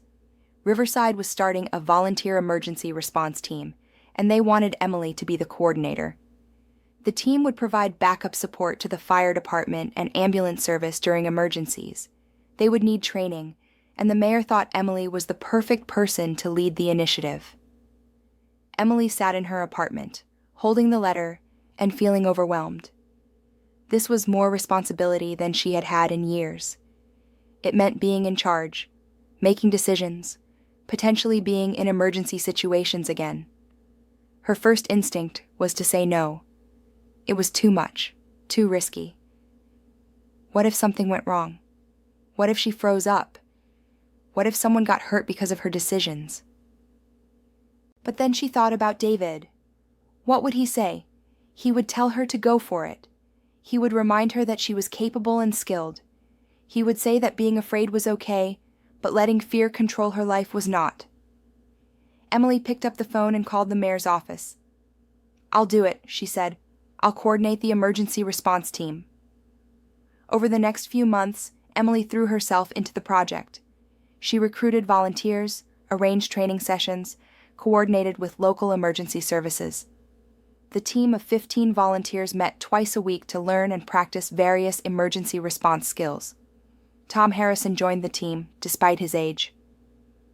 "I might be old, but I can still help," he said. James joined too, wanting to contribute to the community. Sarah signed up, saying it was important to know these skills as a parent. Even Lily, now 13, joined the youth version of the program. Emily discovered that she was good at leadership. She could organize, motivate, and teach. She could stay calm in simulations and help others stay calm too. The panic attacks that had plagued her for years seemed to have faded. She was not the broken person she had been 5 years ago. She was healing. One evening in June, as Emily locked up the flower shop, she paused to look at her reflection in the window. She saw a woman who looked healthier than she had in years. Her face had more color. The lines around her eyes were from smiling now, not just stress. Her shoulders were straighter, her posture more confident. Who was this woman? Not the terrified ex-nurse who had fled to Riverside 5 years ago. Not the isolated florist who kept everyone at arm's length. This was someone new, someone who had integrated the past with the present. Someone who carried scars, but was not defined by them. Emily walked home through the warm evening air, feeling grateful. For her friends, for her community, for the second chance she had been given. Life was not perfect. She still had hard days. But she was living again, really living, and that was enough. Wednesday, July 18th, started as an ordinary summer day in Riverside. The sun rose bright and hot, promising temperatures in the high 80s. Emily opened her flower shop at 7:30, as always. She watered the plants, checked the orders for the day, and turned the sign to open. The morning was busy. Mrs. Peterson came in to buy flowers for her dining table. A young couple ordered a bouquet for their anniversary. A businessman requested a sympathy arrangement for a colleague's funeral. Emily worked efficiently, arranging flowers and chatting with customers. At noon, Emily closed for lunch. She made a sandwich and ate it while reading a book Sarah had recommended. Through the window, she could see life continuing on Main Street. People walking, cars passing, the usual peaceful rhythm of a summer day in a small town. At 1 o'clock, Emily opened again. The afternoon was quieter. She used the time to prepare orders for tomorrow and reorganize the display cooler. At 2:30, Lily stopped by after summer school. "Hi, Emily," Lily said brightly. "Guess what? I got an A on my history project." "That's wonderful," Emily said. "What was the project about?" "Local history," Lily said. "I interviewed Tom about what Riverside was like 50 years ago. He had so many stories. Did you know there used to be a drive-in movie theater where the supermarket is now?" They chatted about Lily's project while Emily finished an arrangement. At 3 o'clock, Lily left to help her mother at the bookstore. Emily was alone again, but she did not mind. The solitude felt peaceful rather than lonely now. At 3:15, Emily heard a sound. It was faint at first, like a distant whistle or hum. She paused in her work and listened. The sound was getting louder. Then came the alarm. It started as a wail from the factory on the edge of town, River Chemical, which produced industrial cleaning products.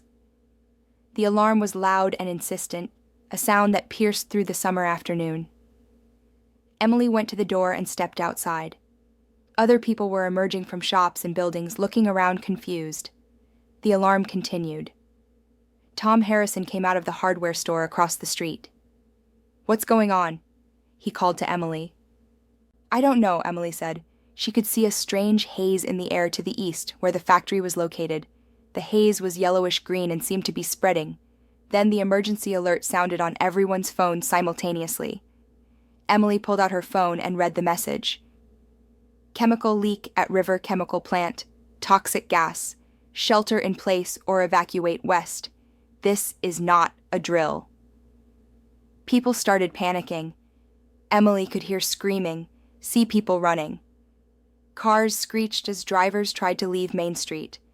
The yellowish-green haze was getting closer, carried by the east wind directly toward downtown.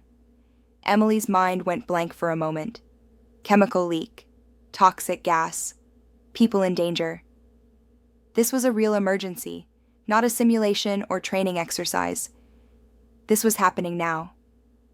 Then her training kicked in. She was the coordinator of the emergency response team. She had prepared for situations like this. She needed to act. Emily ran back into her shop and grabbed her phone. She called the emergency number she had been given when she took the coordinator position. This is Emily Carter, Emergency Response Coordinator, she said when someone answered. I'm on Main Street. The toxic gas is heading toward the downtown area. We have dozens of people here who need help. What's the evacuation plan? Main Street should evacuate west, the dispatcher said. But the fire department and ambulances are all at the factory. We don't have units available for downtown yet. Can you coordinate on site? Yes, Emily said without hesitation. I can do that. She hung up and ran outside. People were everywhere, confused and scared. Some were trying to drive away, but the streets were gridlocked. Others were standing around, not knowing what to do. The yellowish-green haze was less than a mile away now, a poisonous cloud moving steadily toward them. Emily cupped her hands around her mouth and shouted, "Everyone listen! I'm Emily Carter, Emergency Response Coordinator. We need to evacuate west, away from the gas. If you have a car and it's not blocked in, take as many people as you can. If you can't drive, start walking west immediately. Cover your mouth and nose with cloth. Help others if you can. Move now." Some people listened and started moving. But many were still panicking, crying, frozen with fear. Emily realized she needed help organizing this. She ran to Morrison's books. Sarah and Lily were standing in the doorway, looking terrified. "Sarah, I need your help," Emily said quickly. "We have to evacuate everyone west, away from the gas. Can you help me organize people?" "Yes," Sarah said, her voice shaking but determined. "What do you need me to do?"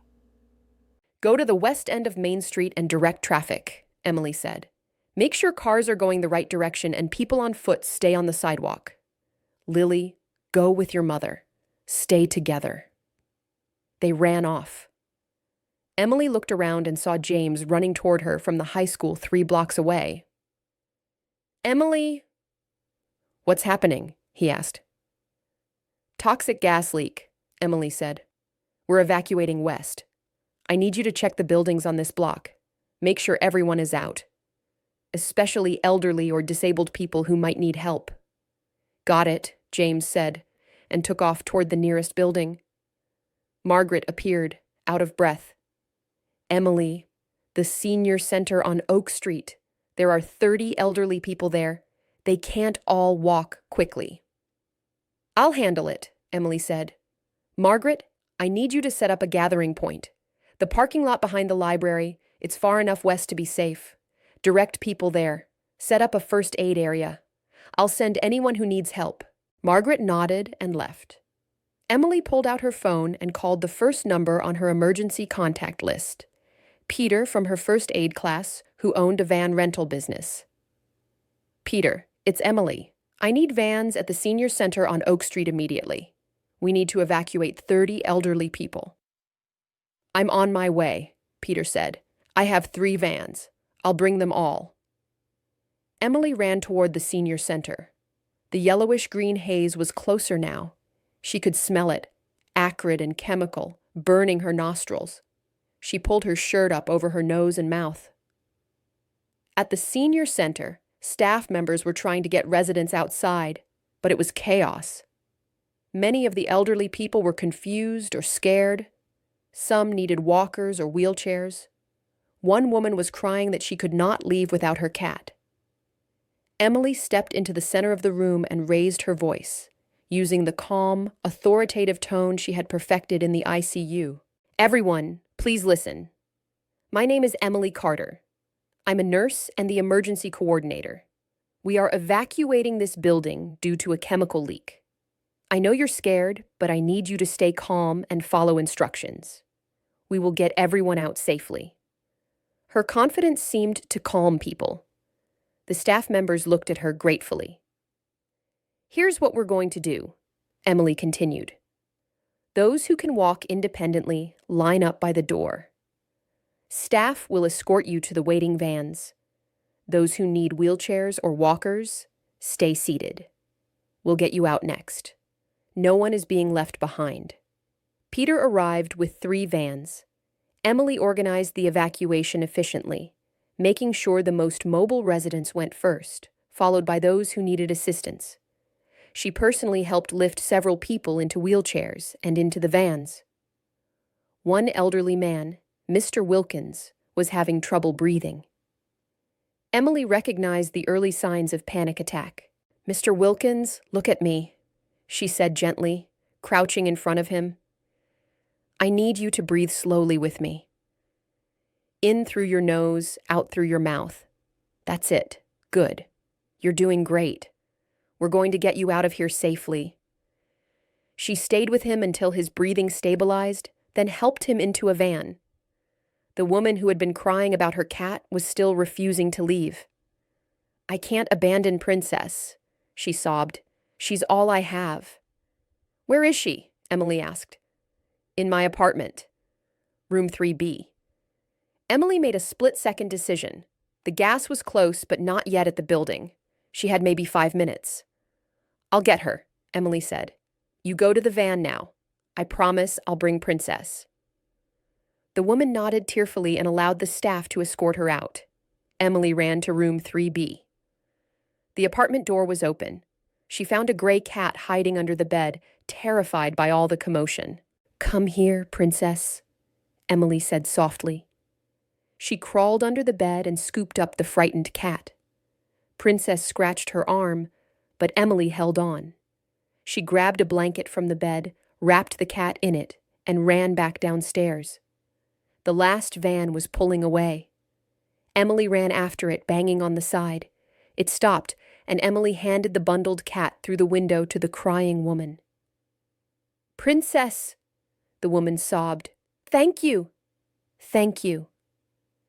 Emily nodded, too out of breath to speak. She looked back at the senior center. It was empty now. Everyone was out. But the yellowish-green haze was here. It rolled down the street like fog, reaching the building as Emily stood there. She could feel it burning her throat and lungs. She needed to move. Emily ran west, away from the gas. Her lungs were burning. Her eyes were watering. But she kept running until she reached the library parking lot where Margaret had set up the gathering point. The parking lot was full of people. Some were sitting on the ground, coughing. Others were crying or comforting family members. Margaret was moving through the crowd with bottles of water. Tom Harrison was helping organize people into groups. Emily stumbled to a stop and bent over, coughing violently. Sarah ran over to her. "Emily! Are you okay?" Sarah asked, her voice full of worry. "I'm fine," Emily gasped. "Just breathed in some of the gas." "I need water." Sarah brought her water. Emily rinsed her mouth and drank, then straightened up and looked around. She did a quick count. About 200 people in the parking lot. And more were arriving every minute as the evacuation continued. "We need to organize this," Emily said, her voice still hoarse. "We need a medical area for people who inhaled gas. We need to do a head count and figure out if anyone is missing. We need to establish communication with emergency services." She pulled out her phone and called the dispatcher again. "This is Emily Carter." We have approximately 200 evacuees in the library parking lot. Multiple people have gas exposure. We need medical support as soon as possible.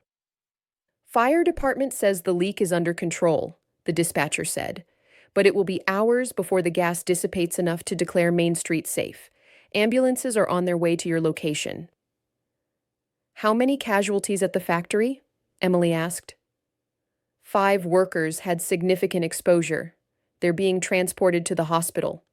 But thanks to your quick evacuation of downtown, we've avoided mass casualties. Emily felt a wave of relief so strong she almost sat down. They had done it. They had gotten people out in time, but the work was not over. Emily could see several people in the parking lot who were showing signs of gas exposure, coughing, red eyes, difficulty breathing.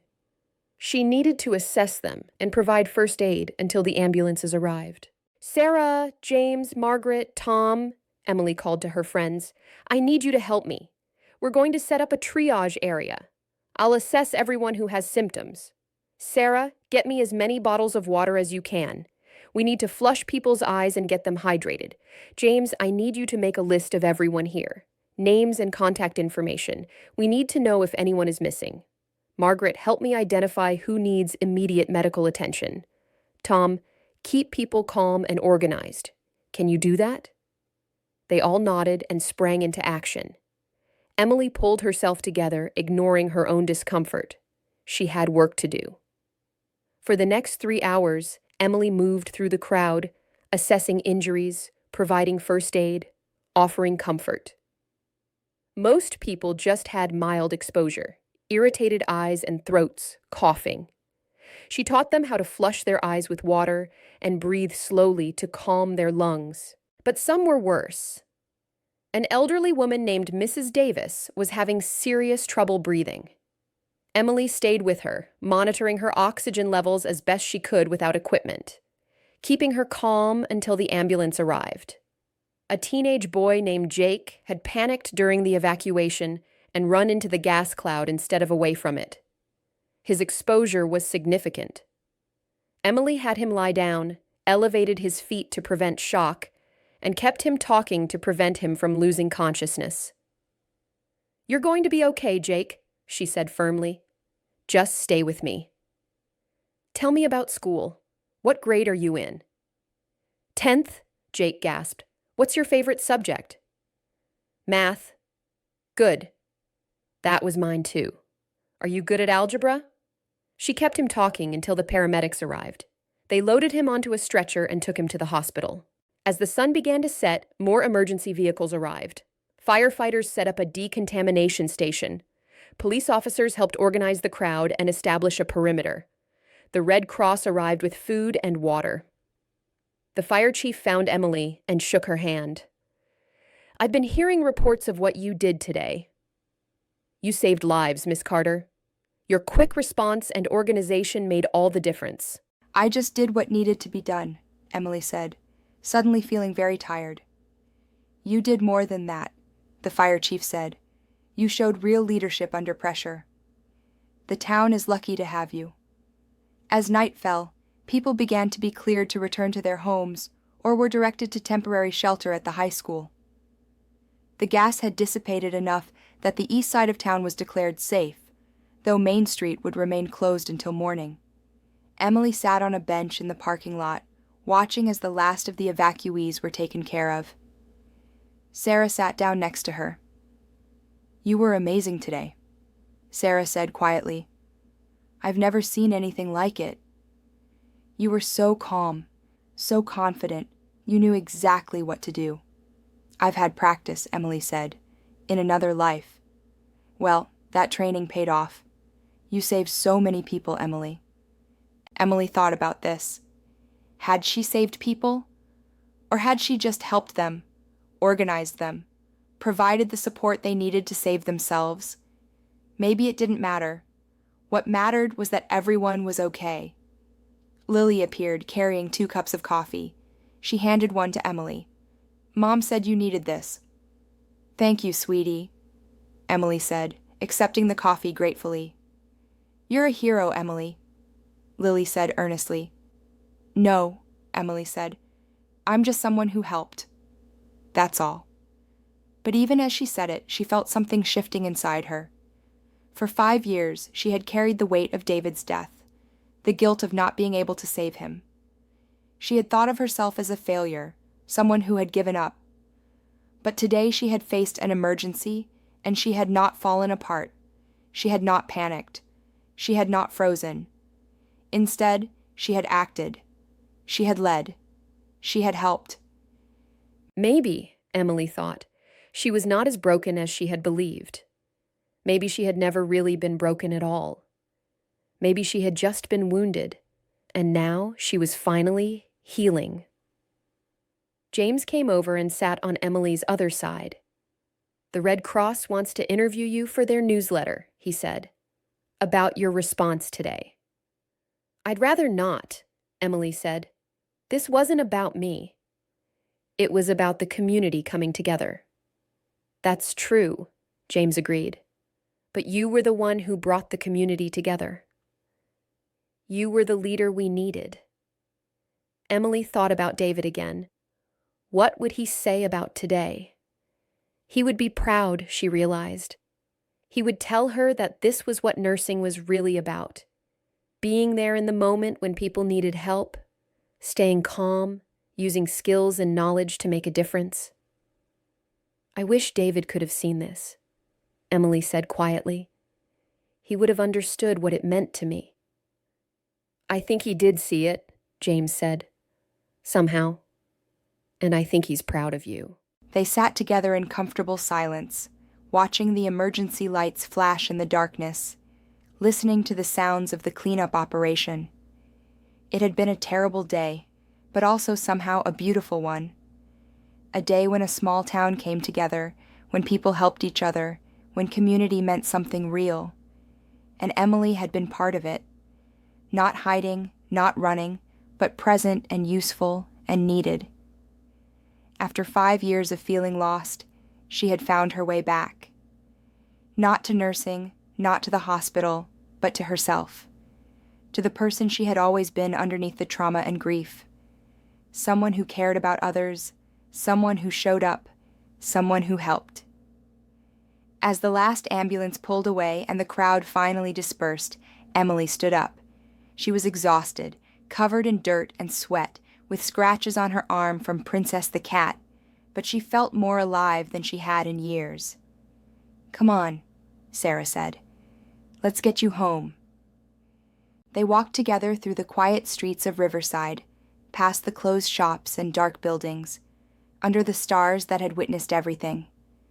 Emily looked up at those stars and felt a sense of peace she had not felt in a very long time. She had been tested today, and she had not broken. She had survived. More than survived. She had thrived. Tomorrow would bring new challenges. There would be cleanup, assessments, paperwork, and follow-up. But tonight, Emily was content to simply be, to feel the cool night air, to walk beside her friends, to know that she had made a difference. Thursday morning came too early. Emily woke at dawn feeling sore and exhausted. Every muscle ached. Her throat was raw from the chemical exposure. But when her alarm went off, she got up anyway. There was work to do. Main Street was still closed, cordoned off with police tape, while environmental teams assessed the chemical residue. Emily stood outside her shop, looking through the window. Everything appeared normal inside, but she could not enter yet. She walked to the library parking lot where a temporary command center had been set up. The fire chief was there, along with the mayor, several police officers, and emergency management officials. Emily, the mayor said when she saw her, thank goodness. We were hoping you would come. We need to debrief yesterday's events and plan next steps. They spent 2 hours going over everything that had happened. Emily provided a detailed account of the evacuation, the triage, the challenges they had faced. The officials took notes and asked questions. Based on what you're describing, the fire chief said, your response was textbook perfect. You prioritized life safety, organized efficiently, provided medical care within your scope, and maintained calm. Because of your actions, we had 0 fatalities and minimal serious injuries in the downtown area. How are the factory workers? Emily asked. 4 have been released from the hospital, the fire chief said. 1 is still under observation but expected to make a full recovery. It could have been much worse. The mayor turned to Emily. The town council wants to formally recognize your service. We'd like to present you with a commendation at next week's council meeting. Emily felt uncomfortable with this. That's not necessary. I was just doing my job. But you went above and beyond, the mayor insisted. And we want the community to know that. You're an example of what civic service looks like. Emily agreed reluctantly. She did not want attention or praise. She had simply responded to an emergency. Any competent person would have done the same.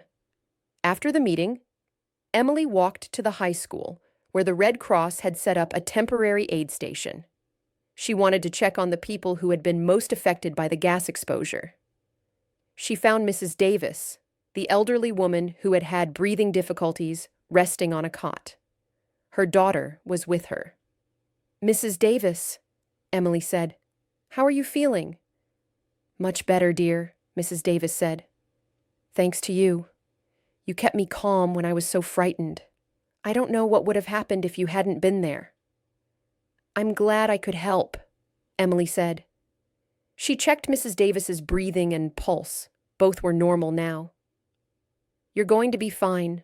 Just take it easy for a few days. She found Jake, the teenager who had run into the gas. He was sitting up, looking much better than he had yesterday. Hey, Ms. Carter, he said sheepishly. Thanks for saving my life. You saved your own life by staying conscious, Emily said.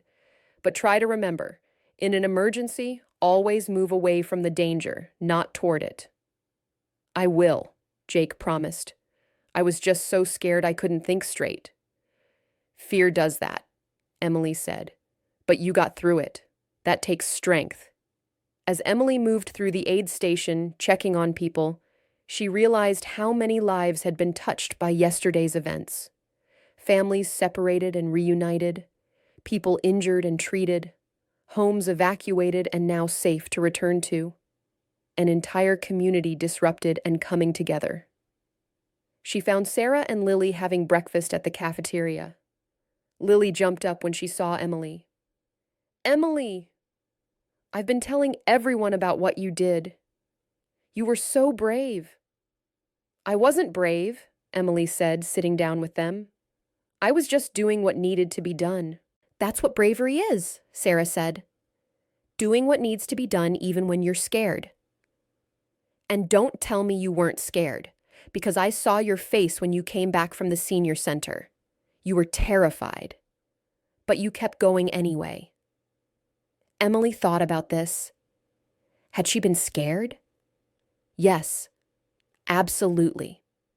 She had been terrified that people would die, that she would make wrong decisions, that she would freeze up and fail everyone who was counting on her. But she had not frozen. When the moment came, all her training and experience had kicked in. Her body had known what to do even when her mind was screaming in fear. I guess I was scared, Emily admitted, but there wasn't time to think about it. People needed help. Exactly, Sarah said. You prioritized others over your own fear. That's heroism, Emily, whether you want to call it that or not. Margaret and James arrived, carrying boxes. We brought clothes from my house, Margaret said, for people whose homes are still in the evacuation zone, and James has toiletries. They spent the rest of the morning helping distribute supplies and comfort evacuees. By noon, most people had been cleared to return home. The gas had fully dissipated, and environmental testing showed acceptable air quality. Main Street was reopened at 2 o'clock.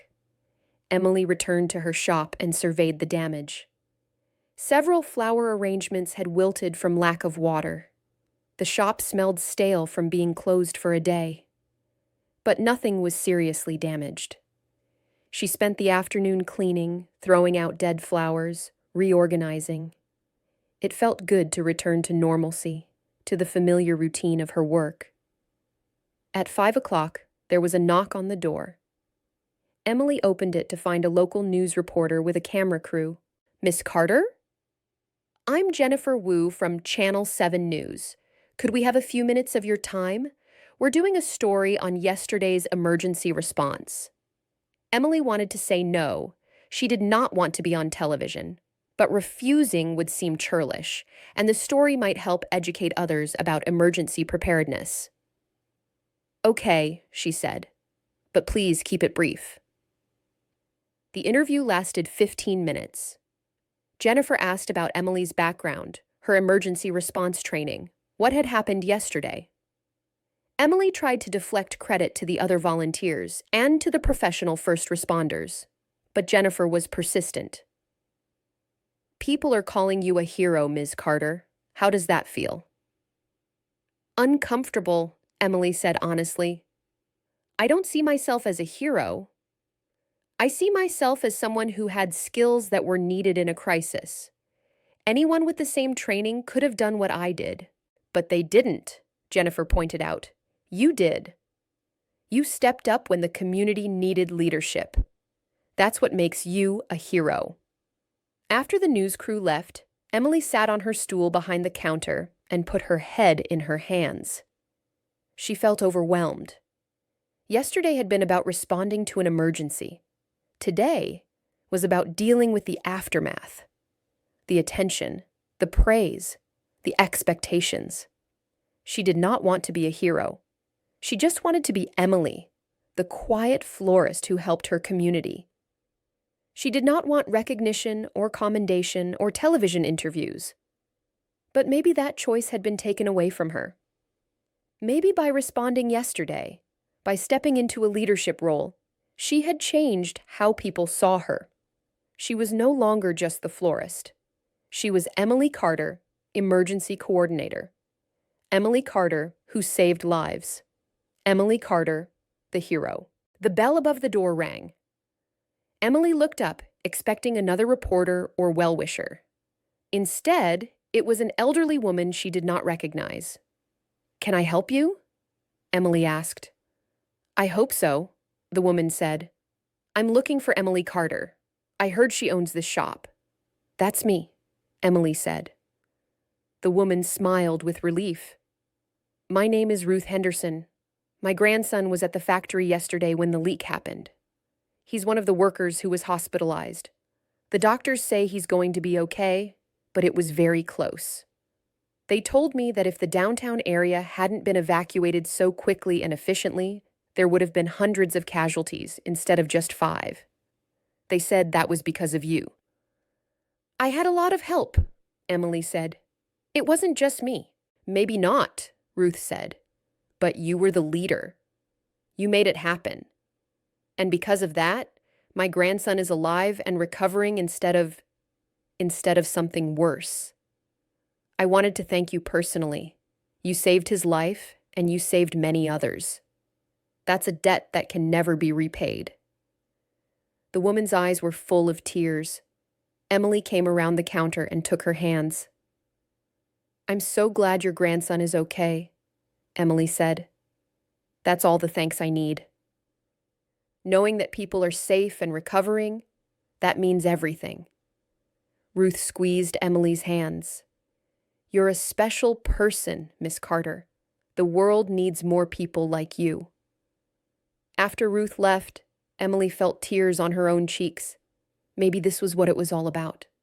Not the recognition or the praise, but the simple fact of making a difference, of being there when people needed help, of using her skills and knowledge to protect and serve.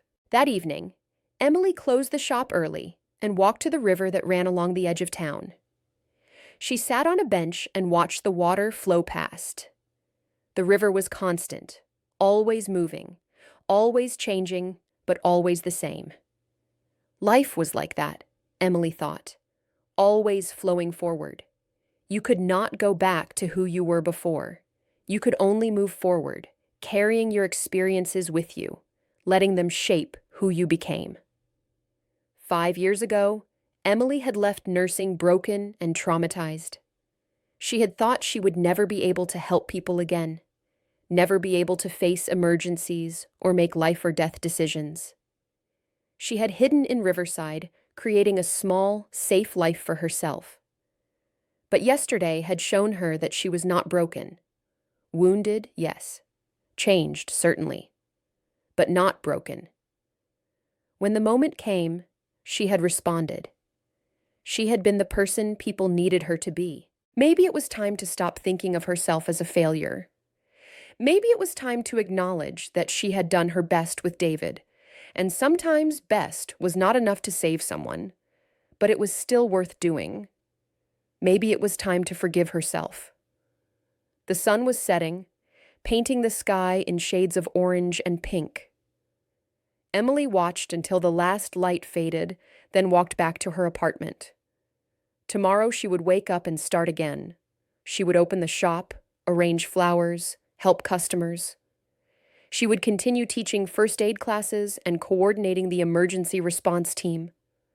But she would do it all differently now. Not as someone hiding from her past, but as someone who had faced it and survived. Someone who had been tested and found strength she did not know she had. Emily Carter, nurse turned florist. Emily Carter, survivor.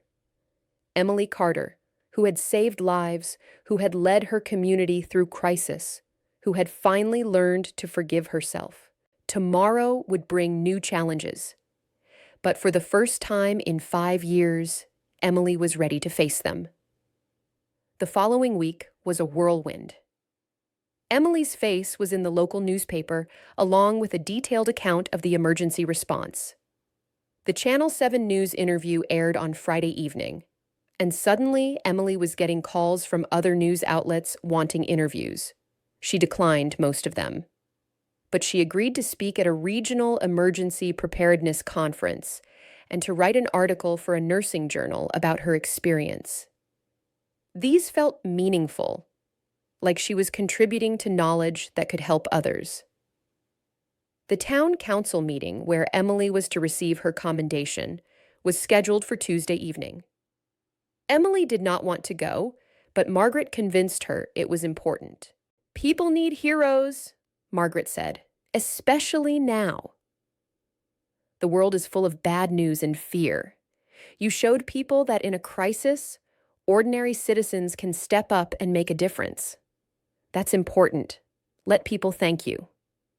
So Emily went to the council meeting, wearing a nice dress that Sarah had helped her pick out.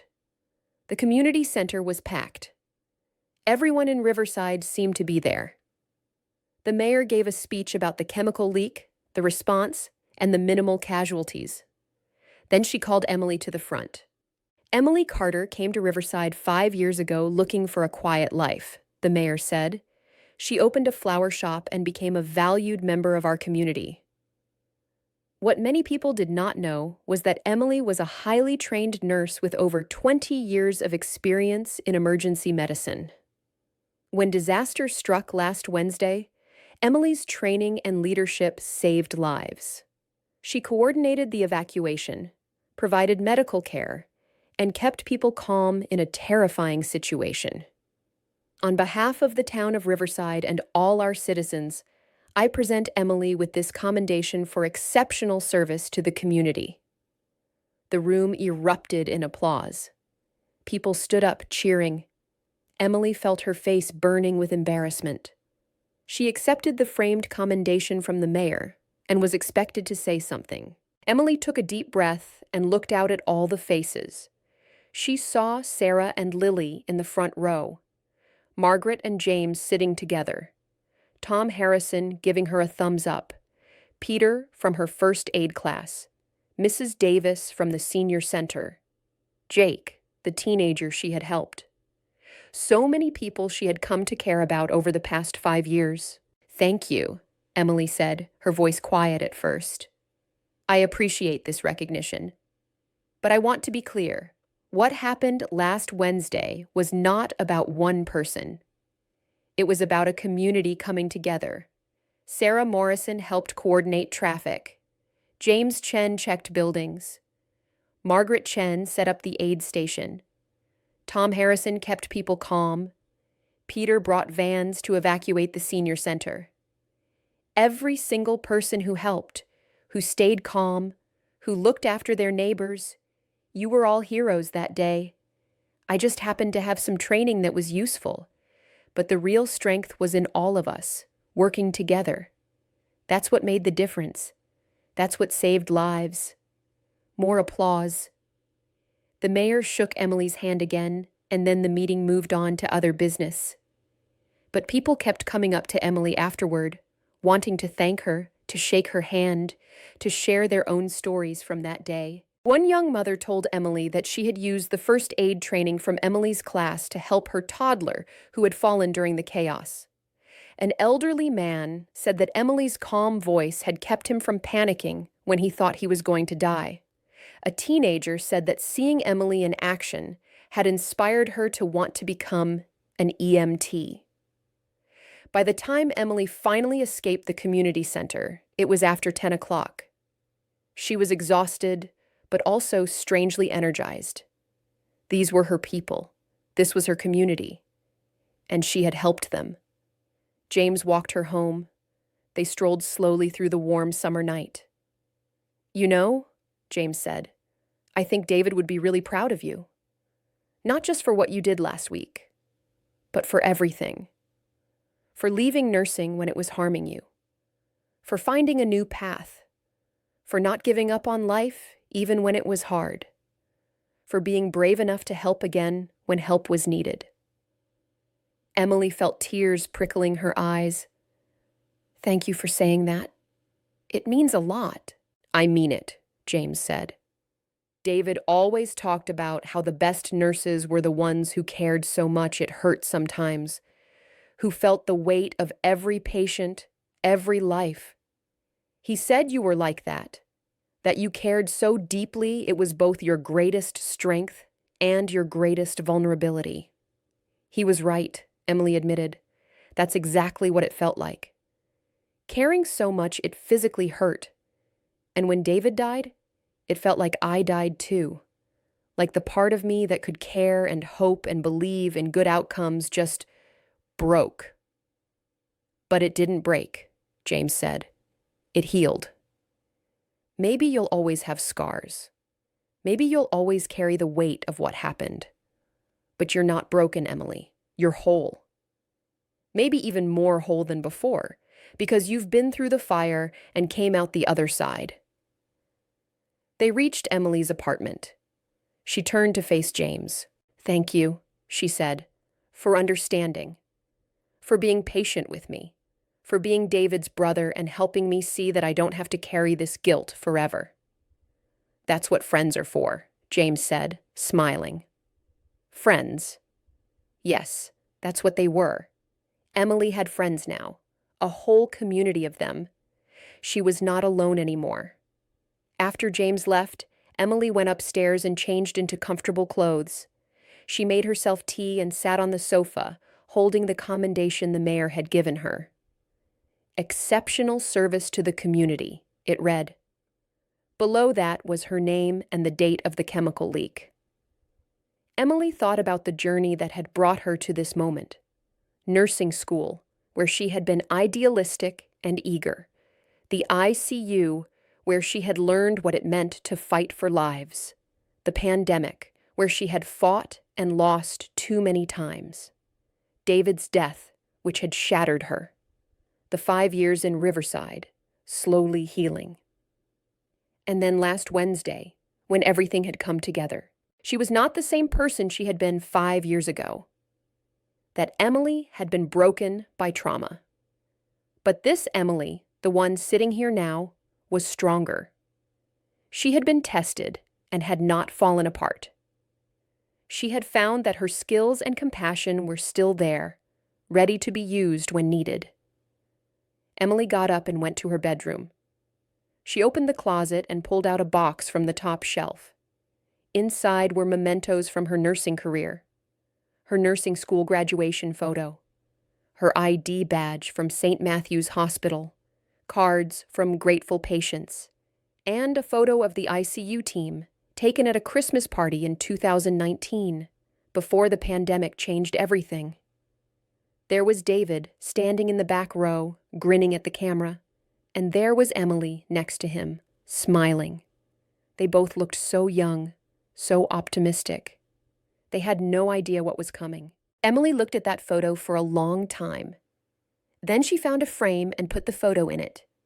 She carried it to the living room and placed it on her bookshelf where she would see it every day. She was done hiding from the past, done pretending it did not happen. That was part of her story, part of who she was. She could honor it without being destroyed by it. "I did my best, David," Emily said to the photo. "With you, with everyone. I tried so hard, and I'm finally starting to believe that my best was enough. That I don't have to be perfect. That being human with all my limitations is okay." The photo did not answer, but Emily felt a sense of peace settle over her. She had said what needed to be said. She had acknowledged the past and was ready to move forward. Tomorrow she would open the flower shop. She would arrange bouquets and talk to customers and teach her first aid class. She would live her life, the one she had built here in Riverside. But she would do it differently now. Not as someone running from the past, but as someone who had made peace with it. Emily Carter, nurse and florist and friend and hero. Emily Carter, survivor. Emily Carter, finally ready to bloom again. August brought intense heat to Riverside. Emily kept her flower shop cool with fans and made sure to mist the more delicate blooms regularly. Business was steady, with lots of summer weddings and garden parties requiring arrangements. Life had settled into a new rhythm after the chemical leak. Emily was no longer just the quiet florist. People stopped her on the street to chat. They asked her opinion on community matters. They invited her to events and gatherings. The isolation she had maintained for 5 years had been permanently broken. At first, it was overwhelming. Emily had to learn how to balance her need for solitude with her new role in the community. But gradually, she found her footing. She set boundaries. She would be social and engaged, but she would also protect her alone time. She would help where she could, but she would not try to be everything to everyone. One afternoon in mid-August, Dr. Martinez from St. Matthew's Hospital called Emily's cell phone. "Emily, I hope you don't mind me calling," Dr. Martinez said. "I got your number from Margaret. I wanted to talk to you about something." "Of course," Emily said, curious. "I saw the news coverage of the chemical leak response. I was impressed, though not surprised. You were always one of our best nurses. But what really struck me was what you said about community response and empowering ordinary people with first aid skills." "Thank you," Emily said. "It's something I feel passionate about." "That's why I'm calling," Dr. Martinez said. "The hospital is starting a community outreach program. We want to offer free first aid and basic health education classes to underserved communities. We're looking for someone to direct the program. Someone with clinical experience, teaching ability, and a real connection to community service. I immediately thought of you." Emily was silent for a moment, processing this. "You want me to come back to the hospital?" "Not as a floor nurse," Dr. Martinez said quickly. "This would be different. You'd be developing curriculum, training instructors, going out into communities to teach. No ICU, no emergencies, no patient care in the hospital setting, just education and prevention, helping people learn skills that could save lives." Emily's mind was racing. Could she do this? Could she work for the hospital again without falling apart? "I appreciate you thinking of me," Emily said carefully. "But I'm not sure I'm ready." "The hospital, it brings back difficult memories." "I understand," Dr. Martinez said, "and I'm not asking you to decide today. Just think about it. The position wouldn't start until October. You'd have time to prepare mentally, and you could visit, see what the work would actually involve before committing to anything." "Can I think about it?" Emily asked. Of course. Take all the time you need. But Emily, you have a gift for teaching and for connecting with people. This position would let you use that gift to help thousands of people learn life-saving skills. Think about what that could mean. After they hung up, Emily sat at the counter of her flower shop, staring into space. Work at the hospital again? Even in a teaching role, it felt scary, but also exciting.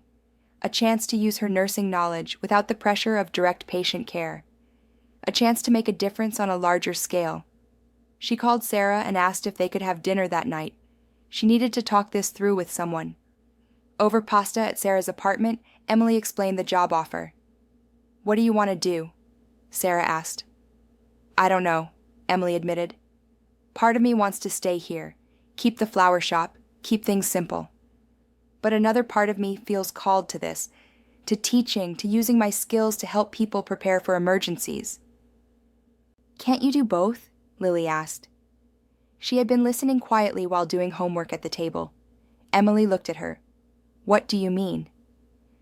Well, you could keep the flower shop and also do the teaching job, Lily said. Lots of people have 2 jobs. My friend's mom is a teacher and also tutors on weekends. Why can't you be a florist and a teacher? Emily and Sarah looked at each other. She's right, Sarah said. The teaching position is probably not full-time, especially if it's community outreach. You could keep the shop, maybe hire someone to help part-time, and also do the teaching. Best of both worlds. Emily felt a smile spreading across her face. That could work. I would not have to give up the shop or Riverside. I would just be adding something to my life, not replacing it. Exactly, Sarah said. You've built something good here, Emily. You don't have to give that up to move forward. The next day, Emily called Dr. Martinez back. I'm interested, she said, but I want to keep my flower shop. Could the teaching position be part-time? Absolutely, Dr. Martinez said. We were thinking about 20 hours a week to start, with potential to expand if the program grows. Would that work? Yes, Emily said, feeling certain. When can I come visit and learn more? They arranged for Emily to visit the hospital the following week. Emily felt nervous as the day approached, but also excited. She was moving forward, taking a chance, allowing herself to grow. The day of the visit, Emily dressed professionally and drove to the city. As she approached St. Matthew's Hospital, she felt her anxiety rising. She had not been here in 5 years. The last time she walked through these doors, she had been broken and defeated. But she was different now. She took a deep breath and walked through the main entrance. The hospital looked both familiar and strange. Some things had changed. New paint, new signs, renovated waiting areas. But the essence was the same. The smell of disinfectant, the sound of monitors beeping, the purposeful movement of medical staff in scrubs. Dr. Martinez met her in the lobby. Emily, it's so good to see you. You look well. Thank you, Emily said. It's strange being back here. I imagine it is, Dr. Martinez said sympathetically. Come, let me show you what we're building. They went to a new wing that had been added to the hospital. Inside were several classrooms and a large conference room. This is our Community Health Education Center, Dr. Martinez explained. We just finished construction. The idea is to offer free classes to the public on various health topics. First aid, CPR, diabetes management, heart health, nutrition. Anything that helps people stay healthy and handle medical situations. This is wonderful, Emily said, looking around. We think so too, Dr. Martinez said, and we want you to run the emergency preparedness component, teaching first aid, basic emergency response, disaster preparedness. You would develop the curriculum based on your experience. You would train volunteer instructors. You would schedule classes in different communities, especially underserved areas where people don't have access to this kind of education. Emily could see it in her mind. Classes in churches, community centers, schools, teaching people skills that could save lives, creating a network of trained citizens ready to respond in emergencies. "This is exactly what I've been doing in Riverside on a small scale," Emily said. "But this would be bigger, more people, more impact." "Exactly," Dr. Martinez said. "And you've proven you can do it." The response to the chemical leak showed your teaching was effective. People used the skills you taught them. They stayed calm and helped each other. That's what we want to replicate across the whole region. They spent 2 hours discussing the program. The more Emily heard, the more excited she became. This was meaningful work. This was a way to honor David's memory and her own nursing career. This was a way to help without putting herself back in the trauma of direct patient care. "I'll do it," Emily said finally. "I want this job." Dr. Martinez smiled broadly. "I was hoping you would say that. Welcome back to St. Matthew's, Emily. Not as a floor nurse, but as an educator and community health leader." They shook hands. Emily felt a surge of hope and possibility. She was not running anymore. She was not hiding. She was stepping forward into a future that honored both who she had been and who she was becoming. September brought cooler weather and the start of fall. Emily hired a part-time assistant for the flower shop, a young woman named Rachel who had taken Emily's first aid class and wanted to learn floristry. Rachel worked mornings, allowing Emily to split her time between the shop and her new position at the hospital. The transition was not easy. The first day Emily returned to St. Matthew's as an employee, she had a panic attack in the parking lot. She sat in her car, breathing deeply, reminding herself that she was not going to the ICU. She was going to a classroom. No patients, no emergency, just teaching. Eventually, she calmed down and went inside. And it was okay. The education center was far from the ICU, in a different wing of the hospital. She could focus on her work without being triggered by the sights and sounds of acute care. September brought cooler weather and the start of fall. Emily hired a part-time assistant for the flower shop, a young woman named Rachel who had taken Emily's first aid class and wanted to learn floristry. Rachel worked mornings, allowing Emily to split her time between the shop and her new position at the hospital. The transition was not easy. The first day Emily returned to St. Matthew's as an employee, she had a panic attack in the parking lot. She sat in her car, breathing deeply, reminding herself that she was not going to the ICU. She was going to a classroom, no patients, no emergency, just teaching. Eventually, she calmed down and went inside. And it was okay. The education center was far from the ICU, in a different wing of the hospital. She could focus on her work without being triggered by the sights and sounds of acute care. Emily threw herself into developing curriculum. She created comprehensive first aid courses, CPR training, disaster preparedness workshops. She wrote manuals, made teaching slides, assembled supply kits. She recruited volunteer instructors from retired nurses and paramedics. In October, they launched the first series of classes. Emily taught some herself and supervised her instructors teaching others. They offered classes in different neighborhoods around the city, always free to participants. The response was overwhelming. People wanted to learn. Parents wanted to know how to handle childhood emergencies. Elderly people wanted to understand their medications and manage chronic conditions.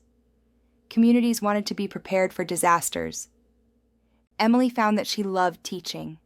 There was something deeply satisfying about watching someone learn a skill that could save a life.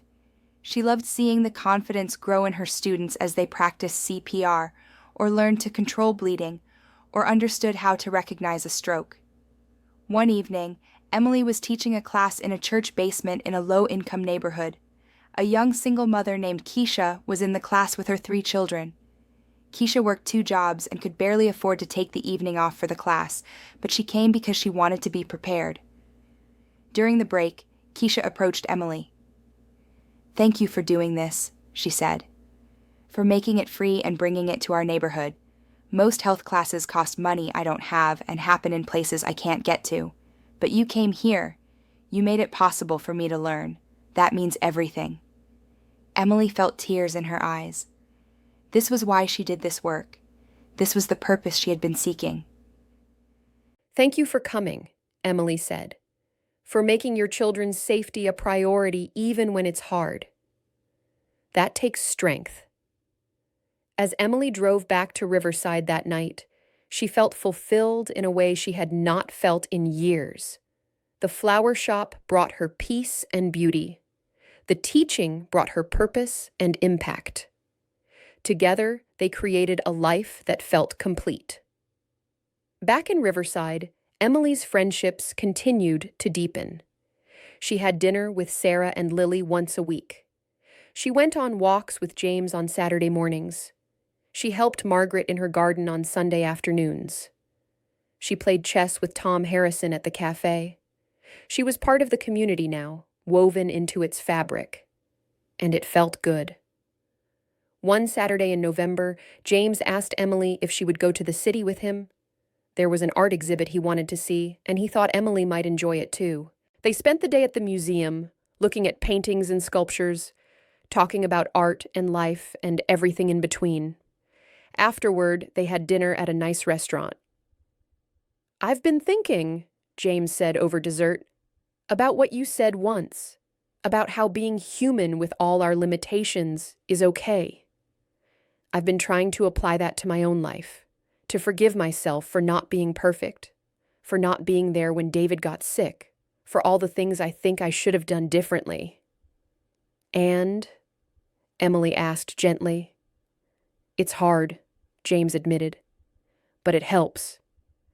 Especially seeing how you've moved forward. You inspire me, Emily. You've taken your pain and turned it into purpose. You're helping people because of what you went through, not despite it. That's amazing." "You're doing the same thing," Emily pointed out. "You're teaching, shaping young minds, making a difference in their lives. That's purpose too, I suppose," James said. "But I want you to know how much it means to me, having you in my life. You're the connection to David I thought I'd lost, but you're also just you. And I value that. I value you." Emily felt her heart skip. Was James saying what she thought he was saying? "I value you too," she said carefully. "You've helped me heal.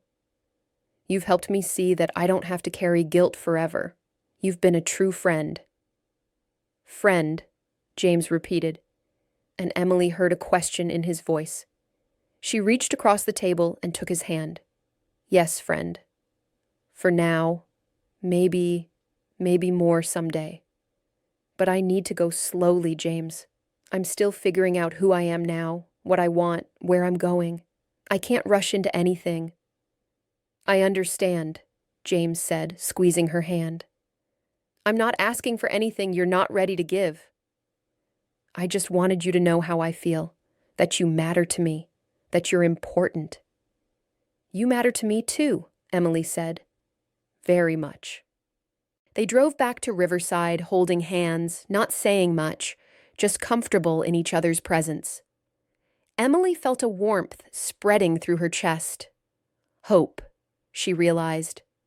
She was feeling hope for the future. Hope that she could have not just friendship, but love. Hope that her life could include not just work and community, but also romance and partnership. She was not ready yet, but maybe someday. And that possibility, that open door to a future she had not imagined, felt like a gift. December arrived with snow and holiday preparations. Emily decorated the flower shop with evergreen garlands and twinkling lights. She prepared wreaths and centerpieces for Riverside's homes and businesses. Rachel proved to be excellent at designing arrangements, and Emily was grateful for the help. At the Hospital Education Center, Emily and her team were planning a special event, a free community health fair in January, offering screenings, vaccinations, and educational workshops. Emily was coordinating the emergency preparedness component, which would include CPR demonstrations, first aid stations, and disaster preparedness information. On the anniversary of David's death, December 15th, Margaret organized a small gathering at her house. David's wife and children came, along with several of his former colleagues. Emily was invited, and this time she went without hesitation. They shared stories and memories, looked at photos, and remembered David together. But it felt different this year, less heavy with grief, more warm with celebration of his life. They had all been healing in their own ways at their own pace. David's wife, Patricia, pulled Emily aside at one point. "I wanted to thank you," she said, "for what you did last year at the memorial. For telling us about David's final days. It helped me so much to know he wasn't alone, that you were there with him. I think about that every day. My children and I, we carry that comfort with us." "I'm glad," Emily said. "David was a good man. He deserved to be remembered and honored." "He was," Patricia agreed, "and I think he would be so proud of what you're doing now." The teaching, the community work, that's his legacy too, in a way. You're carrying forward his dedication to helping people. Emily had not thought of it that way before, but Patricia was right. By teaching emergency preparedness, Emily was ensuring that more people could respond in crises. More people could be the help that arrives before professional services. More people could do what Emily had done during the chemical leak, step up and make a difference. That was David's legacy. That was what all the good nurses and doctors and healthcare workers left behind. Not just the individual lives they saved, but the ripple effects of their dedication, their teaching, their example. "Thank you," Emily said to Patricia, "for trusting me with David's memory, for letting me be part of honoring him." "Your family," Patricia said simply. "You always will be." As December turned to January, Emily reflected on the past year. So much had changed. She had gone from isolated and hiding to engaged and thriving. She had faced her fears and found that she was stronger than she believed. She had reconnected with her nursing identity without letting it consume her. She had found purpose, community, and even the possibility of love. The community health fair happened on the last Saturday of January. Hundreds of people came. Emily's emergency preparedness station was constantly busy. She and her instructors taught CPR to dozens of people. They showed families how to prepare emergency kits. They explained what to do in various disasters: fires, floods, earthquakes, chemical leaks. At one point, Emily looked around at all the people learning, all the volunteers teaching, all the healthcare workers offering free services. This was what community looked like. This was what caring looked like. This was what made a difference in the world. Ordinary people sharing knowledge, offering help, being present for each other. As the fair was winding down, a man approached Emily's station. He was about 60, with graying hair and kind eyes. "Ms. Carter," he said, "I wanted to introduce myself. I'm Robert Henderson. My son worked at River Chemical. He was one of the workers who was hospitalized during the leak." Emily recognized the name. "How is your son?" "I heard all the workers recovered." "He did, thanks to people like you," Robert said. "But I wanted to tell you something. My son was in the control room when the leak started. He had a choice: run immediately and save himself, or stay long enough to sound the alarm and begin the emergency shutdown procedure. He chose to stay. He exposed himself to the gas for an extra few minutes to make sure everyone knew what was happening and to start containing the leak." Emily felt tears starting. "That was very brave." "It was," Robert agreed. "And he told me afterward that he could only make that choice because he knew there were people like you in the community. People who would respond, who would help, who would make sure the town was evacuated safely. He trusted the community to take care of themselves and each other. That trust gave him the courage to do what needed to be done." "I don't know what to say," Emily whispered. Just know that you made a difference, Robert said. Not just by evacuating people that day, but by creating a culture of preparedness and care. By teaching people, by building community, by showing up. That's the real heroism. Not the dramatic moment, but the daily work of building something better. After Robert left, Emily sat down, overwhelmed with emotion. She had been thinking of the chemical leak as one day, one emergency, one response. But it was bigger than that. It was the culmination of months of teaching, building relationships, creating systems. It was the result of community coming together over time, not just in that moment of crisis. As Emily packed up her station, she felt a profound sense of gratitude. For Riverside, for second chances, for healing, for purpose. For the journey that had brought her from the depths of trauma to this place of meaning and connection. She thought about the flower shop waiting for her back in Riverside, with its beauty and peace. She thought about the teaching position that let her make a difference. She thought about her friends who had become family. She thought about James and the possibility of future love. Her life was full now. Not perfect, never perfect, but full in a way that felt rich and meaningful. She was contributing, connecting, caring. She was living, really living, for the first time in years. As Emily drove back to Riverside that evening, watching the sun set over the snow-covered fields, she felt a deep sense of peace. She had been broken, yes. She had lost so much. But she had also found so much. She had discovered strength she did not know she had. She had learned that healing was possible, that new beginnings could follow terrible endings. And most importantly, she had learned that flowers were not the only things that could bloom again after a harsh winter. People could too. She was proof of that. Emily Carter, nurse and florist and teacher and friend. Emily Carter, survivor and hero and work in progress. Emily Carter, blooming again. If this story touched you, don't forget to like, comment, and subscribe. We'd love to hear what inspired you the most. And where in the world are you watching from? Let us know below.